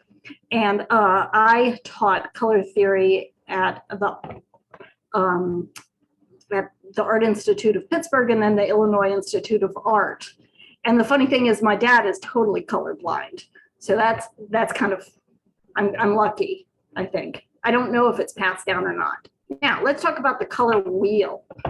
The first thing off is that your computer screen shows light color, not pigment color. And that's really important because they are different. But we're going to talk about pigment color because we're talking about beads. Here's a bead down below that I made, which uses some color way that's one of my favorites. But we're talking about pigment colors. And traditional color wheels and traditional primary colors are red, which is at the top center there, the yellow and blue. And these are the three colors that you cannot mix in paint or in dye. So you can pretty much, if you have paint, mix any other color. If you've got any other hue is the right word, but I'm going to use color. Just put it in your back of your mind that the right word is hue and laugh about it with me. But you cannot mix red, yellow, and blue. They're called primary colors because you cannot mix them. And directly in between each of them is a secondary color, which is orange, which is right here, green, which is right here, and violet, purple, which is right here. So if I mix red and blue together, then I will get violet. If I mix red and yellow together, I'll get orange.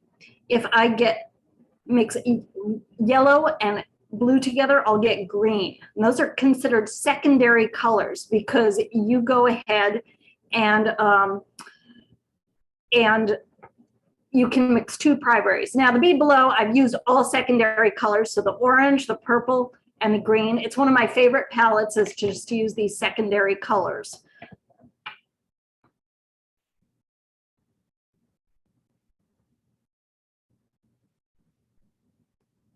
Oh, having issues with my computer. Sorry, guys. So if you use a full rainbow, and I guess right now is a pretty good time to talk about rainbow because it's June. The order it appears around the color wheel, your eyes soothed by this. We understand it. Our brain understands it as a rainbow. It understands it as a natural occurrence. And so you can do a full color wheel and color palette and turn it into a lovely, lovely design. And you can see this design I did at the bottom, which is just one single piece of that is peyote stitch. It's just a long peyote stitch piece with tabs on the end.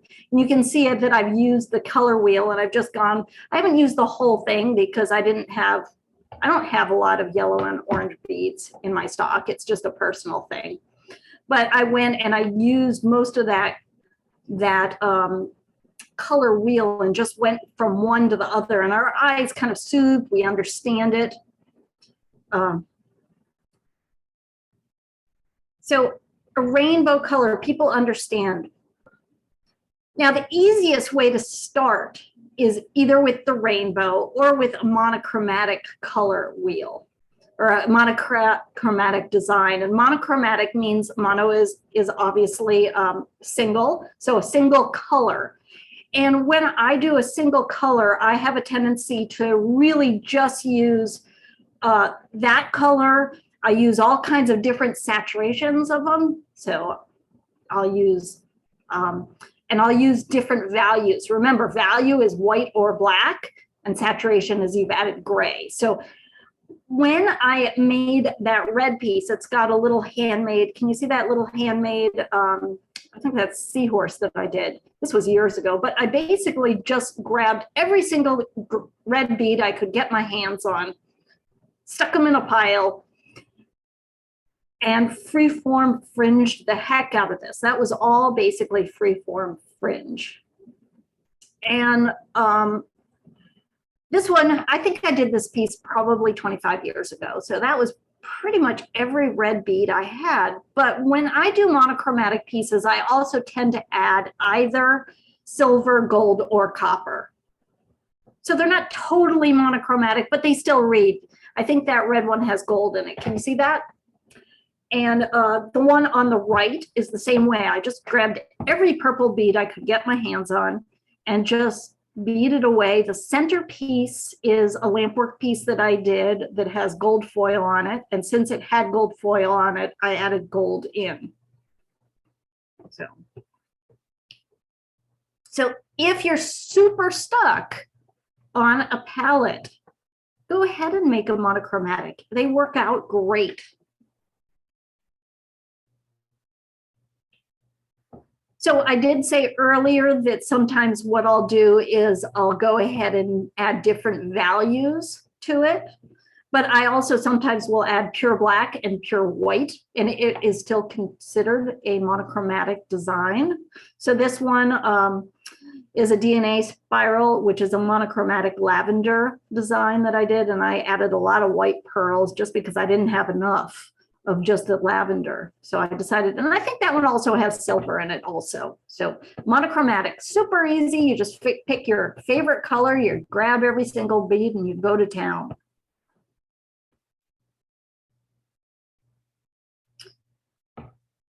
Let's separate the color wheel a little bit. Color wheel is separated into what are called warm colors and cool colors.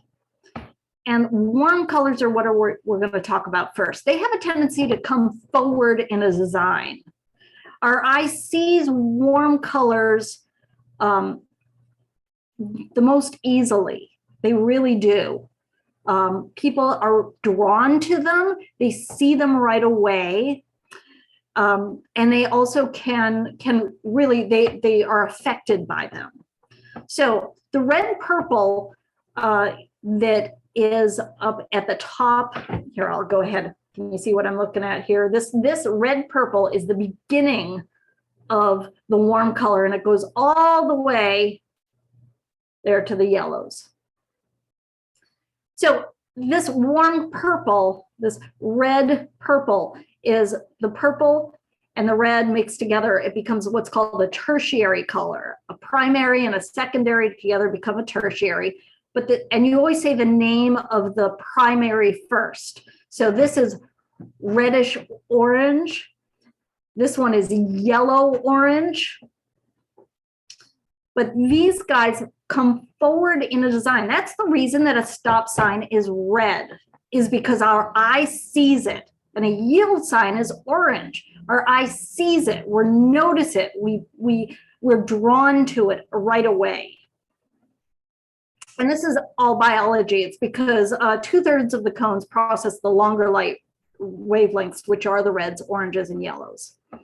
People generally agree that this whole side, you can use this whole side of the half of the color wheel together. Anything in here. And I love using this red purple and this orange together because it looks like a sunset. It's one of my favorite things is that orange and purple together. So the next thing we're going to talk about,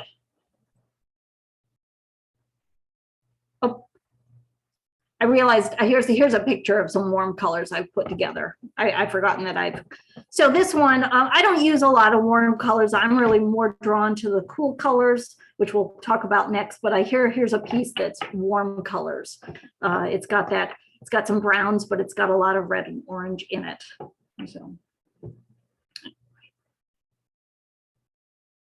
So the cool colors are on the other side.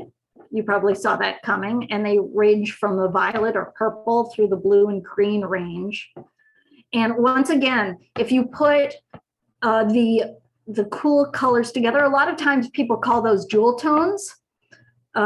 It's actually a made-up word from the fashion industry. It's not really a color theory, but if you say jewel tones, people usually understand them and they agree that they go together.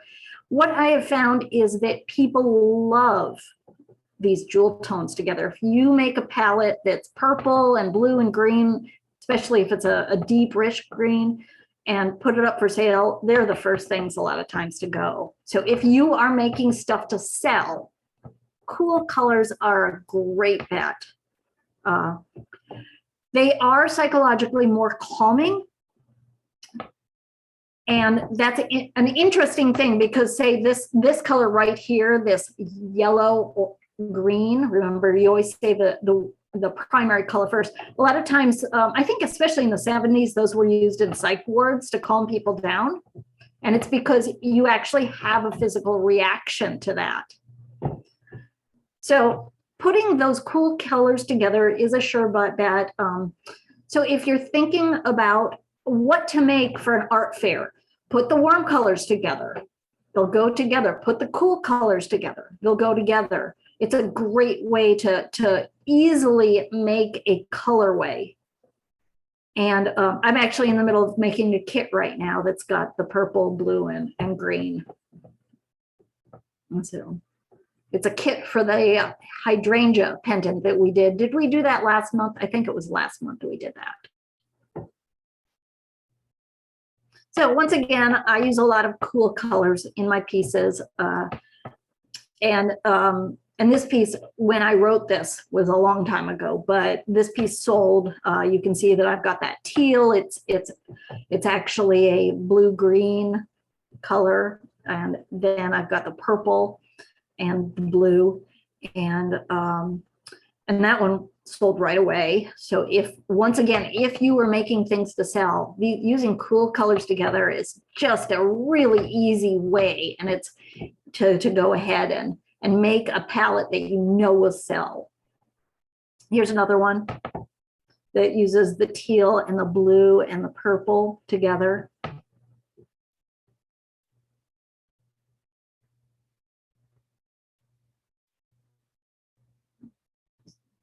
Okay. One of my favorite things is called analogous colors. And analogous colors are any three colors which are side by side on a 12-part color wheel. What a better way of saying that is it's a third of the color wheel. So I'm gonna show you that in a minute. For instance, blue, violet, and red. So it's the two primaries and the secondary that goes between it. And the blue, of course, is a cool color. The violet is a cool color. The red is a warm color. So you're now mixing together the side, but it's a third of the color wheel. And it's a really good idea to buy a color wheel, I have to tell you, because then you'll be able to take a look at these and see how they go together. Red, orange, yellow. These are warm colors. Once again, it's the two primary colors and the secondary that go between it. And the green, blue, purple are the ones we just talked about. So I'm going to move up here a little bit again, if I can. And so once again, here's the color wheel. So 1, 2, a third of the color wheel. So it's red, orange, and yellow, and the tertiary colors in between them. So I could use any of these colors together. I could use any of these colors together. I could use any of these colors together. And people tend to agree that they go together. So a third of the color wheel. People agree that they go together. So if you're trying to pick something, especially for sale, then picking a third of the color. So we've gone from monochromatic, which is very basic, to two colors, or to cool colors, to warm colors, so we're making more and more complicated colorways now. So analogous colors are a third of the color wheel. And they're colors that are next to each other on the color wheel, but about a third of the color wheel. So here's a piece I did with analogous colors. And of course, once again, I've decided to use different values of the colors. There's light green, there's medium green, there's dark green, there's light purple, there's medium, there's dark purple. Now in this particular one, I didn't use the blue, but you can see that it still pretty much goes together. It's just an easy way to go ahead and pick a palette, is to use a third of the color wheel. But I think on the next slide, I show you one that people either love or hate. Now we're going to get into really taste. You ready? I think. Yes. That's So, always subjective. what's that? Say that again to me. Said that's always subjective, right? Right, absolutely. Yeah.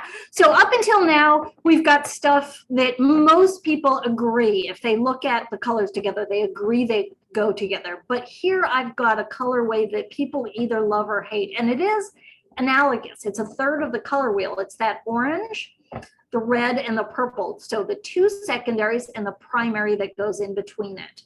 So you could do two primaries, a secondary that goes in between it, or two secondaries. And I love this colorway because it looks like a sunset. You heard me say this earlier.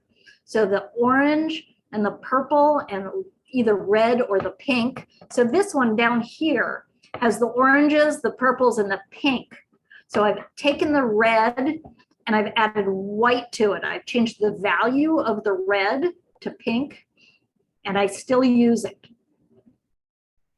And once again, this is one of my favorite palettes, but I've noticed that people either love it or hate it because I think people really have very strong feelings about orange.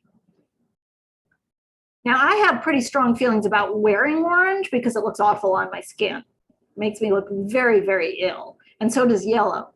But I love it. This kind of a palette is one of my favorites.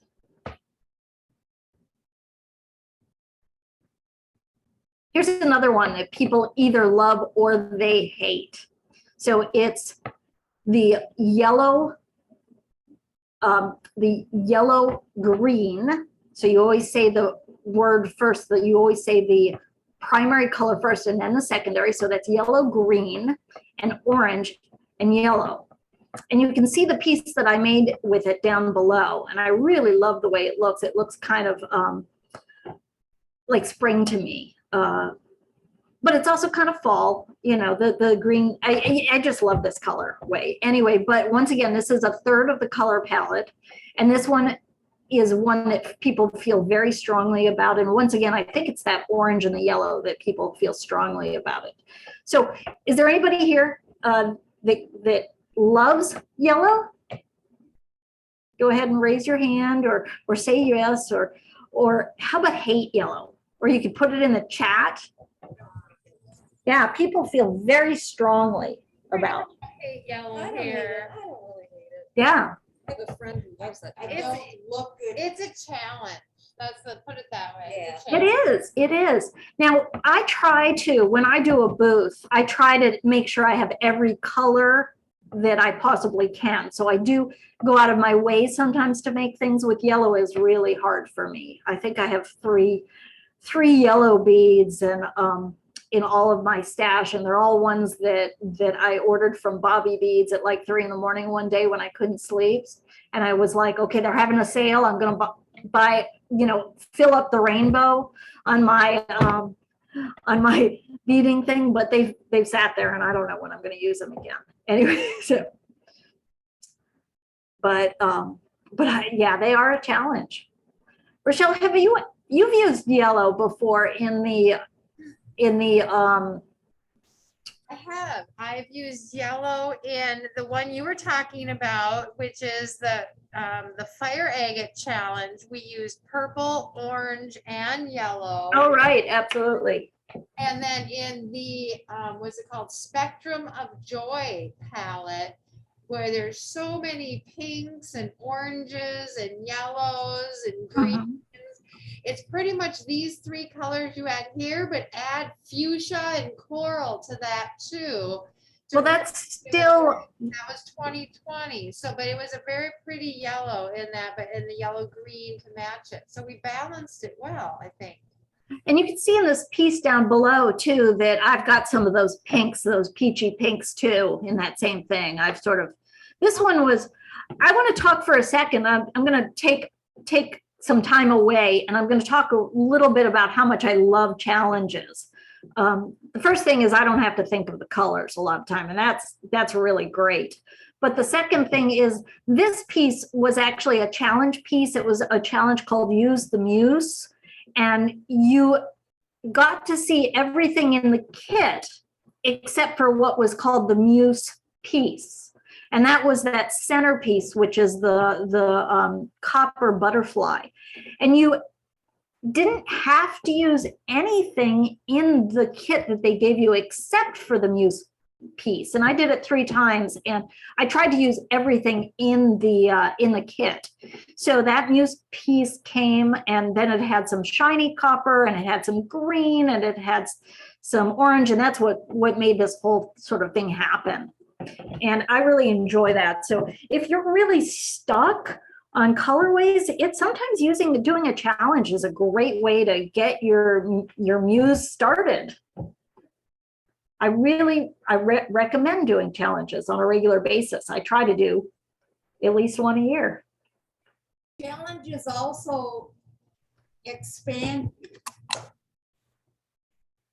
Yeah. Yeah.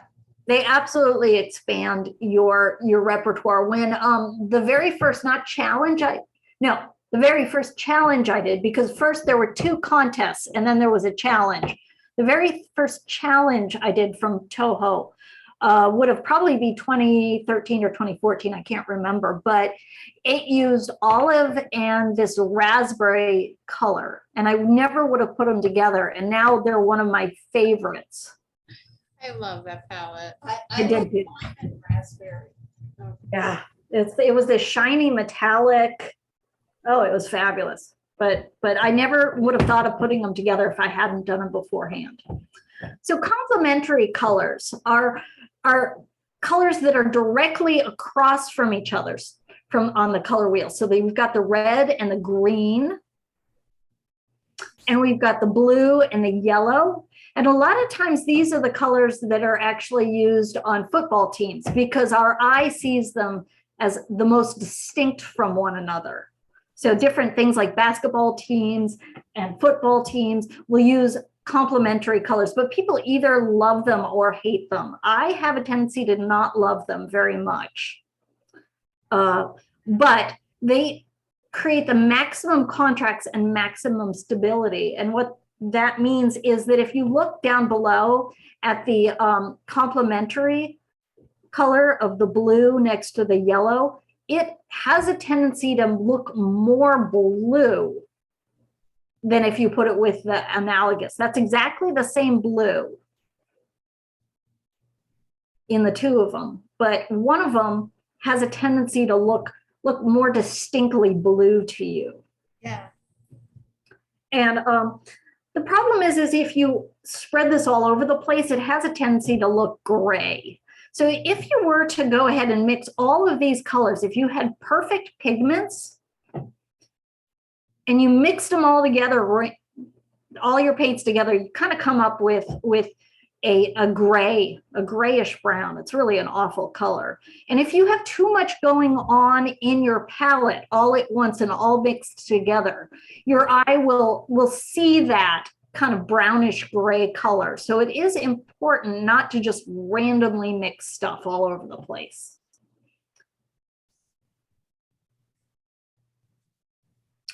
I don't use complementary colors very often. So the best I could do with a sample was this piece I made a number of years ago that uses blue, and then it's got the sort of the orangey from that. Those were shells. and a crab shell, handmade lampwork crab claw by Nancy. I can't remember her last name now, but this is the closest I could find for you of something that I had done because I wanted you guys to see a finished piece. I don't use them very often. I'm not in love with them. I don't do a lot of Christmas stuff because I'm Jewish. So, and I don't ever use blue and yellow together because I went to the Ohio State University. And of course, if you know anything about the Ohio State University, their big challenger is University of Michigan, which is yellow and blue. So it's a personal thing for me. I don't use it a lot. It doesn't mean that it's a problem. It just means that it's not my personal choice.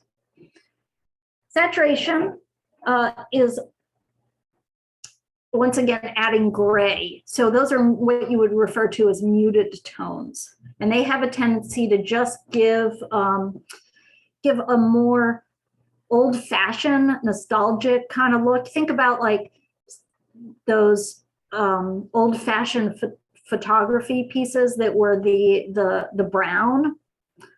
So, and you know how black and white photos have a tendency to fade. So saturation is one of the hardest, and they're subtle, and they also blend a lot. So you don't get a lot of variation. There's a ton of color in this, but you can't really see it. It's kind of shows up as gray. I'm not really good at subtle, so I have to tell you that I'm not great at saturation. I don't do a lot of low saturated pieces. I do highly saturated pieces. A lot of bright colors for me. When I got Spectrum of Joy, I actually did a little happy dance. So here's a really low a really unsaturated color. When you get the most saturation is the lowest, then you've got a gray piece. And I did these little amulet bags for years and years. It's one of the reasons I got into beading. So I'm going to just skip the psychology of color and we'll just go on. Here's a couple of really good color theory books. And when I say I'm going to skip the psychology of it, this once again will be available for you to download. I'll drop a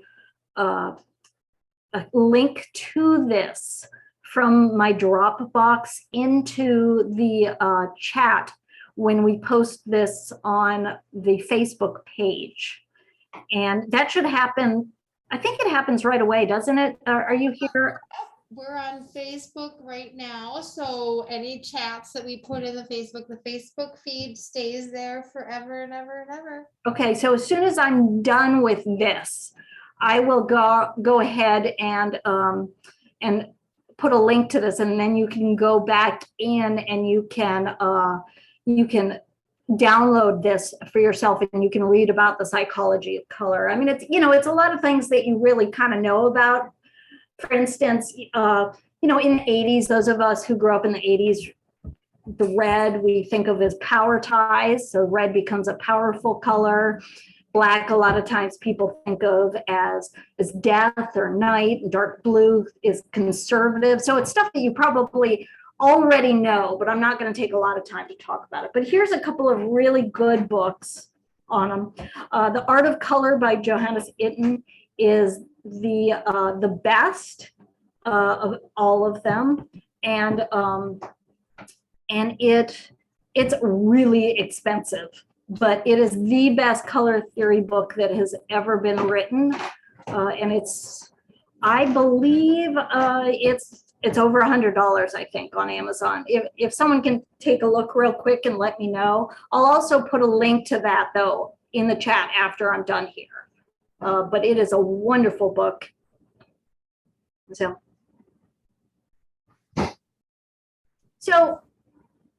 I don't tend to get real intellectual about my color choices. I mean, I know that we just went through a whole bunch of stuff that was intellectual, but I'll go look at pictures or my bead stash, or I love art history books. History of art is one of the best, and you'll go ahead and you can just pick the colors that are in there. There's also something called design seeds, which I don't think I've written in this. So take a look at designseeds.com, and once again, I'll put that in the chat at the end. And it's fabulous because what you can do is you can pick a color and then it shows you a bunch of different palettes based on that color, and you can just go from there.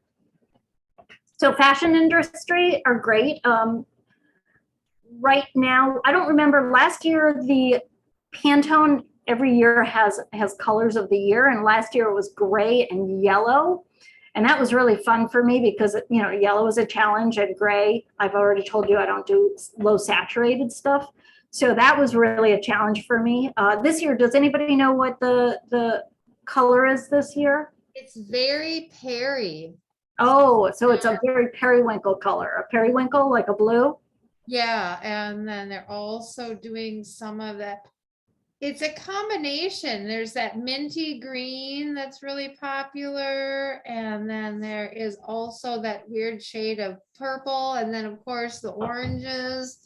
So it just depends on, are you going 2022 versus 2021, or winter 2022 and 23? Because it's changing really fast. But that periwinkle is like really pretty mixed with that green that they're doing a lot of. And you can check that out on the Pantone color. If you do a web search for Pantone color, it'll show you that, and it'll give you great color inspiration. Holidays, of course, are great. You know, we already went over red and green. We went over orange and black, orange and purple. A lot of times people think of as the as Halloween too. So, and then if you do that sort of lime, that bright lime green and purple, people think of that as Halloween also. So doing colors based off holidays is a great way to go ahead and choose colors. So when I was in grad school, my grad degree was in scenic and costume design. And one of the things that they made us do was actually take photos. So I have a whole scrapbook full of fabulous photos that are color inspiration.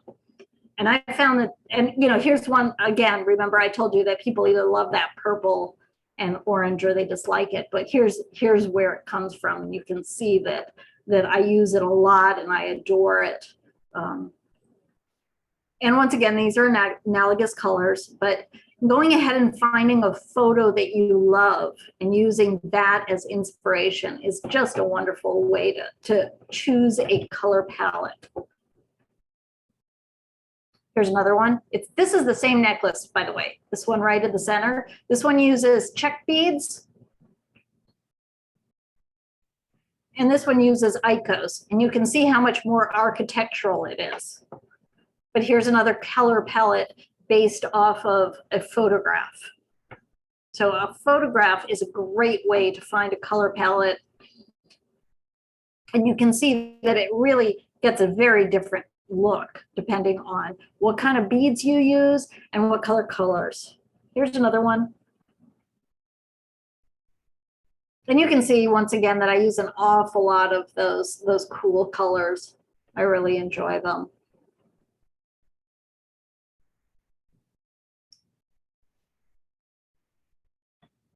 So here's a photograph that I took of a tree peony when I was at my undergrad, and I later turned that into a pattern that was a peyote stitch pattern, but once again, using photos or art history. You can see that I pulled the palette directly off of that.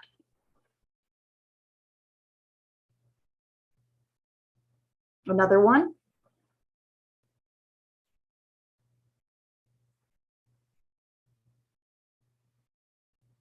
I'm having trouble moving. There we go. And another one. So if you're really stuck, go to your favorite piece of art. Use it as inspiration. Pull your color theory off of it. because, you know, the old masters are old masters of color for a reason. Once again, we've talked about the Pantone. So here it is. And when I did this was 2011, and those were the colors that were shown. You can just pick 2 or 3. Once again, I don't tend to use a wide variation of color because I'm worried about them turning to sort of muddy colors through the eyes. But the Toho challenges have so much color and so many different colors. And hopefully at the end of this, you can ask questions, and maybe Rochelle will come in and talk about how she goes about designing those Toho challenge colors. Here's some holiday inspiration colors that you could use. So spring, consider like bright pastel colors, because it's the beginning of spring. Things are just coming up. They're lighter color. Think of Easter. Memorial Day is only obviously in the US, but we've got the red, white, and blue. Summer, think of bright, clear greens and vibrant colors like the spectrum of joy. 4th of July is again only in the US, red, white, and blue. Autumn is those reds and oranges and browns, copper. Halloween we've talked about. Christmas we've talked about. Hanukkah, think about bright blue, white, and silvers together. And then for winter, here's a winter piece that I did with those light blues and silvers and whites. So think about holidays if you're really stuck, and think about where you are. And we talked about regional inspiration already when I talked about the Ohio State University and the University of Michigan and their rivalry. But you can also think about places. For instance, if you go in with that sand color and yellow and blue, a lot of times people will think that looks like the beach. And Southwestern, one of the Southwestern bracelet, or one of the Freeform Peyote stitch bracelets Cathy talked about was based off of a Southwestern theme, and maybe they'll go ahead and hold that one up again. Didn't you have one that was a Southwestern color that you can maybe hold up again? Yeah, we did here. Let's get it together. Sorry.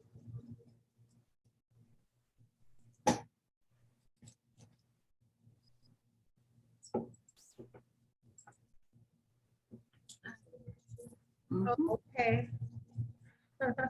Oh, I didn't mean to put you on the spot. Sorry about that. No, that's okay. So we were just trying to figure out where we are. So there's one that's a Southwestern color that she did.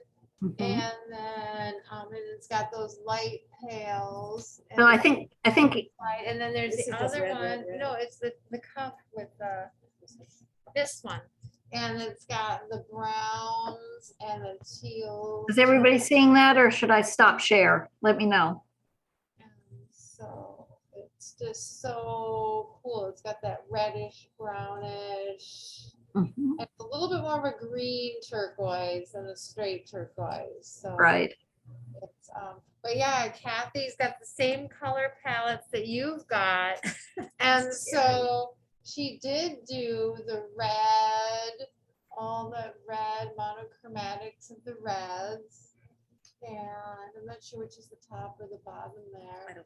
But I like how also you have different finishes. You've got the light will transfer through those transparent beads, and then the opaque beads seem darker than they really are just because of the way the light goes through that. So when you're beading, you have the third element of light.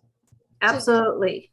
So what are you doing with it? How are you wearing it? Of course, earrings or a necklace might pick up light more than a bracelet, but it's still going to, the thread that goes through it will affect the color too and give dimension. So there's just so many things that you can subtly do, and then some things are not so subtle, so it just depends on how you want to go amongst achieving this. And it's so cool. Just those little pops of red just really bring that to life. Well, absolutely. And once again, we've talked about how color is subjective. And Rochelle, I don't know if you guys caught this, but Rochelle at the beginning was talking about how she did the earth, the fire, the water, and the air bracelets. And so you are sometimes drawn to one set of colors, and she is drawn to the earth ones. But basically, people have a tendency to be drawn to the colors, to specific colors. And if you're drawn to a specific color, try to branch out sometimes. You know, sometimes if you're feeling glum, for instance, try to wear a happy color. If people come to me and they say, hey, I wish I could wear that color, tell them, well, why not? I mean, in my case, I know I can't wear yellows and oranges. It does make me look kind of bad, jaundiced, not very happy. But people will come to me and they'll say, oh, I've never been able to wear bright colors. And I say, you know, try it sometimes. It might change your mood. Rochelle was talking a little bit about finishes on beads, and she was talking about how the different finishes actually change the way that the piece looks. And we're going to go ahead and talk about that in a minute. But I think I just wanted to go ahead and sort of overview that I do design sort of more seat of the pants, that I don't think about all of this stuff every time I do it. Sometimes I'll drag out my color wheel and I'll look at it if I'm really stuck. But for the most part, I just pick a color and just go with it. If you're stuck, having a color wheel is a fabulous way to go, though. And you'll find that it gets easier and easier the more you choose colors. So in the case of this one, I had a ton of lavender and I hadn't used it. So I decided I was going to do lavender, something lavender. That's the way I did the red one too, is I realized I had a ton of that color, that I hadn't used it much. So I was just bent on using it. So I went in and I found all of the lavender stuff. And then I found things that sort of matched it. I had some rainbow clears that looked kind of lavender, so I threw them in. And because I had grabbed those rainbow clears, I then went back and nabbed all the rainbow and the clears that I had. And it still wasn't enough, so I added in some white. And then I had to go shopping because, you know, no matter how many beads you have to go shopping afterwards. So there it was. So here's another one that I started with that center piece. So I thought about the first thing, which was that centerpiece, and then I just dragged in things that matched it. So if you're really stuck, just find a thing that you like. And don't look at the color wheel, just find things that match that centerpiece. So Rochelle, once again, was talking about color blending and bead finishes. And I'm going to let you go ahead and read this on your own if you'd like to. I'll have this, once again, the link up. But remember that opaque beads do not transmit light. So they have a more distinct look, whereas the transparent ones have a tendency to pick up the color of the thread that's in between them. So you can totally change a color based off of what's inside it. And they also blend together well. So if you're using a lot of transparents, it'll blend from one color very easily to the next, like watercolors. Whereas if it's an opaque, you will see each individual bead a lot easier. So once again, I'm going to go ahead and stop right there. I'll let you read about the bead finishes when I go ahead and put this this link up, and I'm going to open it up to questions. I bored everybody to death. There are no questions. So your favorite colors to bead with are cool colors. But what was your favorite palette, like, of all time? Well, if you give me a minute, I'll actually go ahead and I'll go get it, okay? Yes. Okay, so I'm gonna stop share and just give me a second. I have to run upstairs and I'll go ahead and get it. Absolutely. I totally love it.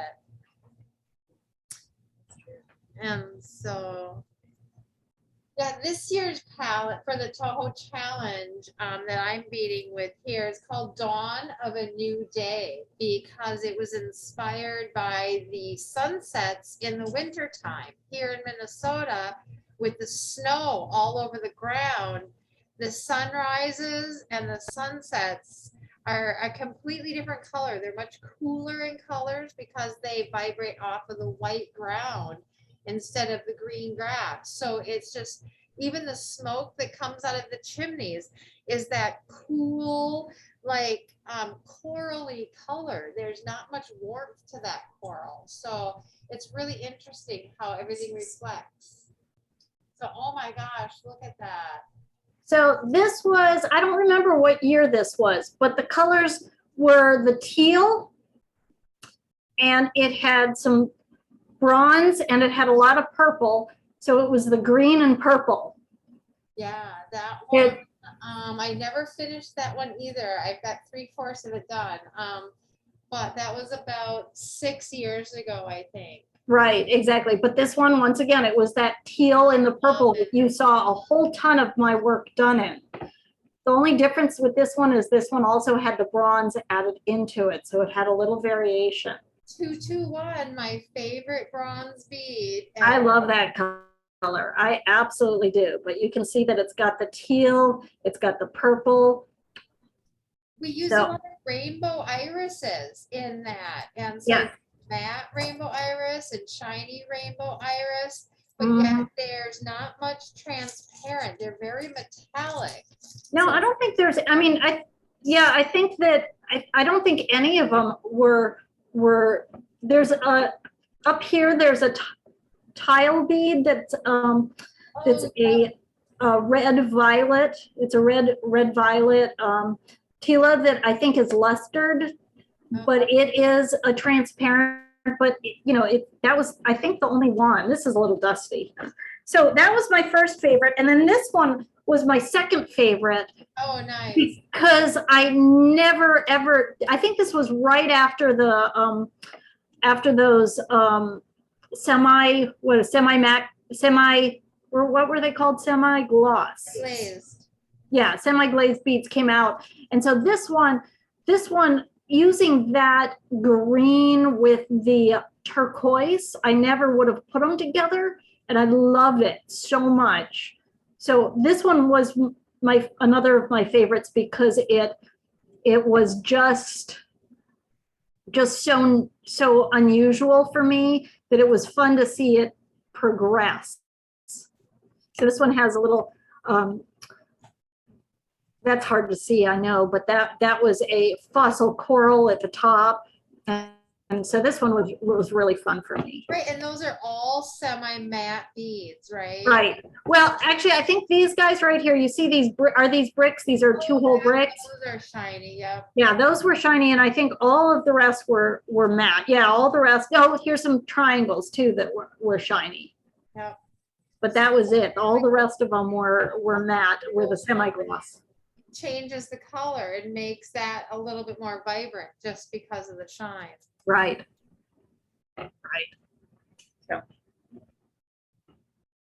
So both of those were ones that were chosen for me, and that was really fun for me.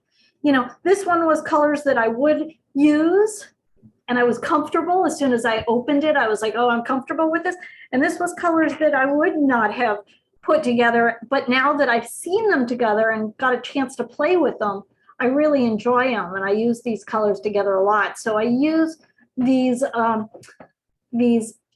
challenges as a way to expand my color palettes.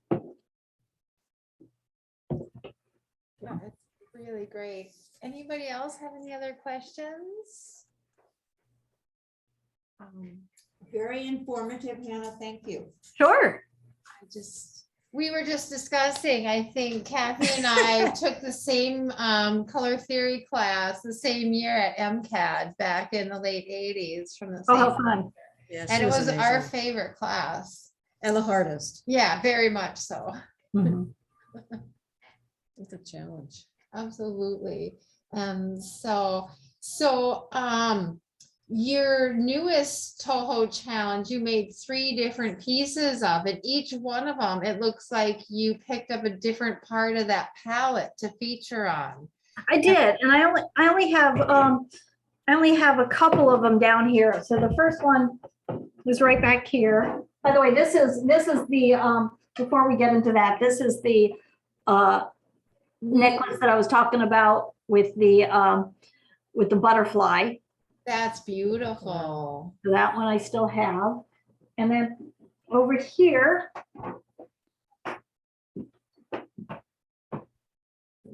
this one was really freeform bead embroidery because I started with really just a very basic embroidery stitch, and then I just kept on adding things over the top until I ran out of room. So this one is a 1920s style headband with raised work on it.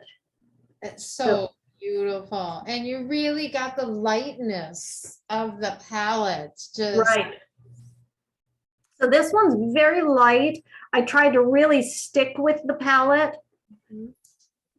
yeah, with you. You got- A little bit of shibori on there, isn't there? And These are wired silk ribbons. oh wow, okay, they're So that's wired silk ribbons. I use you'll see them. They're also right here Mhm.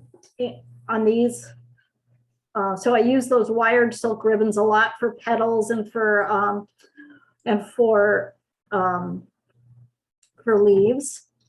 And then it has a little bit of tambour embroidery with some sequins right here. And this is a stitch that I called fern stitch right here. I use that a lot too. Yeah, it looks like a feather. Yep. So, and it has a little bit, this darker blue right here. You can see these blue polka dots here. Those are a little bit of blue, darker blue embroidery thread, but that's the darkest color I used. So that's the first one. And then the second one, I'll be right back. It's interesting how each person that does the challenge sees, some people gravitated to the purple and really brought out the purples. Other people really got that blush color and went with it. And so there are, in this new challenge, there are 17 Toho colors. Whoa. I don't know how many you normally use in a piece, but yeah, there's 17 colors in the palette. So yeah, see how different that one is. Wow. This one doesn't, I think this one doesn't use all the colors, Right. but I tried to use all the colors in this one. But the thing about this one is this one's significantly darker and brighter because this one is tambour embroidery. The whole thing is tambour embroidery with beadwork. And so you're seeing the embroidery colors through it, as well as the, and what I mean by embroidery is cotton, DMC cotton embroidery. And this one is an upcycled pouch, of upcycled bag. But there was that warm goldy yellowy silver part to the palette. So I do think that using the more goldy yellow thread to accent it helped to bring that part out of the palette. And so each person is allowed to do, what their inspiration tells them. And so, yeah, just okay. I'm using a lot of the silver and the purple in this one with a little bit of blue. So each time I think it's just different how, It looks like Starry Starry Night. it is exactly Starry Starry Night in bead embroidery. Yep. And so we, Hannah got a little stuck, but that's okay. I think she might be unstuck now. And so let's get her back here. There you go. Now you're back unstuck, but you're muted. Oh, yeah, you're muted. Oh, am I still? No, now you're unmuted. There we go. My internet's been problematic today all day, so I'm No just. worries. I kept him entertained while you were frozen, and we did guess that it was Starry, Starry Night that Oh, that That was was my first Kathy's thought. first thought when she saw your bag, and so very excited over that. So anybody that does want to do the Toho Challenge, we are still there's no deadline for it. We're not choosing our featured designers for the challenge for 2023 until October. So you could send us in your picture of your finished design up until September 15th if you want to be a featured designer. Otherwise, just send us a picture when you're done anyway, so we can post it and share what you did with the Toho Challenge. absolutely. Oh. And so, yeah, each year is a different inspiration. And so when you said you see something, I see a lot of sunrises and sunsets. And so that does influence my challenges. Or my garden, or now I'm watching, depending on what show I'm watching. One year I was really binge watching everything about the Palace of Versailles, King Louis, and all the whole crazy French. So that's where the glimmer and the glitz of the 2019 challenge came from. But then the matte tones in that, every year when you drive to Arizona for Tucson, you drive from here down to there, and it's all those same matte tones through the wheat fields of winter and the bright blue gas food lodging signs. So it matched the same thing from the Palace of Versailles, only in the matte. So it was all that glitz and glimmer and blue, just like the brocaded wallpapers. So it's just really interesting how certain things just come about. And so, and next year is even, I think it's exciting for next year. So we did cool tones last year. So look for a little bit more warmer tones next year, I think is the only hint we're going to give anybody. And so, oh my gosh, this has been so much fun, Hannah. I enjoyed it too. Thank you for letting me. Yeah. Nice to meet you. You too. Oh yeah, Kathy and you have never met. And so Kathy's in town for the summer, living in her. I'm not in the motorhome. No, she traveled in the motorhome, but she lives in a nice little place up here for the summertime. And so it's a different kind of snowbird lifestyle Absolutely.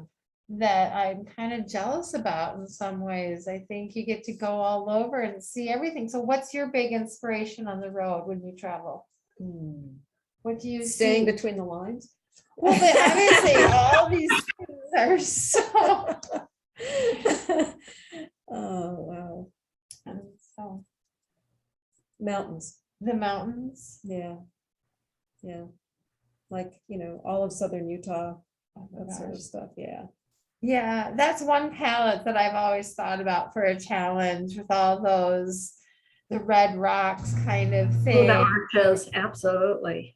Trying to see how you get, and we almost did a little bit of that last year with the terracottas in there.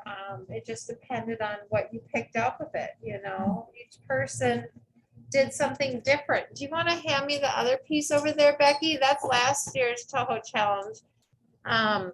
And Gino O'Donnell did this one as well. That's amazing. Gino O'Donnell did quite a few of them. So here, let's add spotlight. So this is Gino O'Donnell's last year Toho Challenge. And she really used a lot of the terracottas as well that were in it. This is more of that free-form right angle weave. But there was a lot of green mixed in there and purple in the challenge. But when you use so much of the terracotta, it really changes the palette as far as everything. And then she added the crocheted hem to cool it all down. And then this is the only challenge I ever put black in. And so as you can see, black is really hard to add finish. There's a shiny black and a matte black. And so you can see just a little bit how she changed the shiny and the matte together. And that's really interesting how I think black is one of the most used colors in people's personal beadwork. But when you're making stuff to like show and online, it's really hard to photograph. So that's why having things with some more depth and dimension and using black as outlines, I think is maybe easier, and all the bright colors just read so much better on film, you know, than black does. So I think that it's interesting how each person, what they bring out of the challenge, you know, I think was just so great. So I really inspire you to think outside your box and just try it, you know, like Cathy said, go crazy, you know, and just have a ball. And Hannah, you know, has inspired you to really go from one end of the color wheel to the other and just see what works well for you. Don't overthink it. There you go. I think that that's a great word of advice. Absolutely. Any other word of advice, Hannah, for them? Nope, I think I'm good. How are you guys? You have questions? We say, we've got lots of people that say thank you so much. Well, hey Sharon, thank you. I'm so glad for joining us. This is your first meeting. We hope you come back and join us again. I'm glad you got lots of inspiration from this. We got lots of people saying thanks and just loved it. And so I really thank you for joining us. And I have to put in a plug for Sharon. Sharon is the co-chair of the creative getaway that we're having at North Ranch in Arizona wonderful. the last week of February. So Right. if you are in Tucson, No, yeah. where are you? Nowhere. We're up in, we're near Wickenburg, which is about 60 miles southwest of Prescott, about 70 miles northwest of Phoenix. Okay, so it's basically northwest Arizona? Yeah. Okay, Central West. Central West. So if you're in Arizona in February and you want to be part of a little retreat, Yeah. then get in touch with Sharon and Cathy, and they have a lot of fun stuff going on down there in the wintertime It's crazy. because they want to get out of the snow. They're the smart people. There's still snow, but not like that. Not like here. Right. So because you're in the mountains in Arizona, We can right? see the mountains. Yeah. Nice. We're at about how 3,000 feet. inspiring. Oh, that sounds great. So, yeah. Anybody else want to get a shout out? Want to thank Bob at Bobby Bead for hosting us, and we have all this great, wonderful AV equipment once again. So if anybody wants to teach, we're reaching out to all of our teachers, all of our members. We would love to be a host for you. And if you're in town, you can come to our in-studio studio. It's fun, even if you don't know what you're doing. Yeah, and so we're having a great time here. So thanks for joining us, and we look forward to seeing you at the Monday, July 11th meeting with Ty Peterson. So go to umbs.org to see all the information, and then the Facebook page, UMBS, for all our events and the groups. You'll find all the things. So thanks for joining us, everyone, today. Thank you, guys. Rest of your day. Absolutely. And let's hit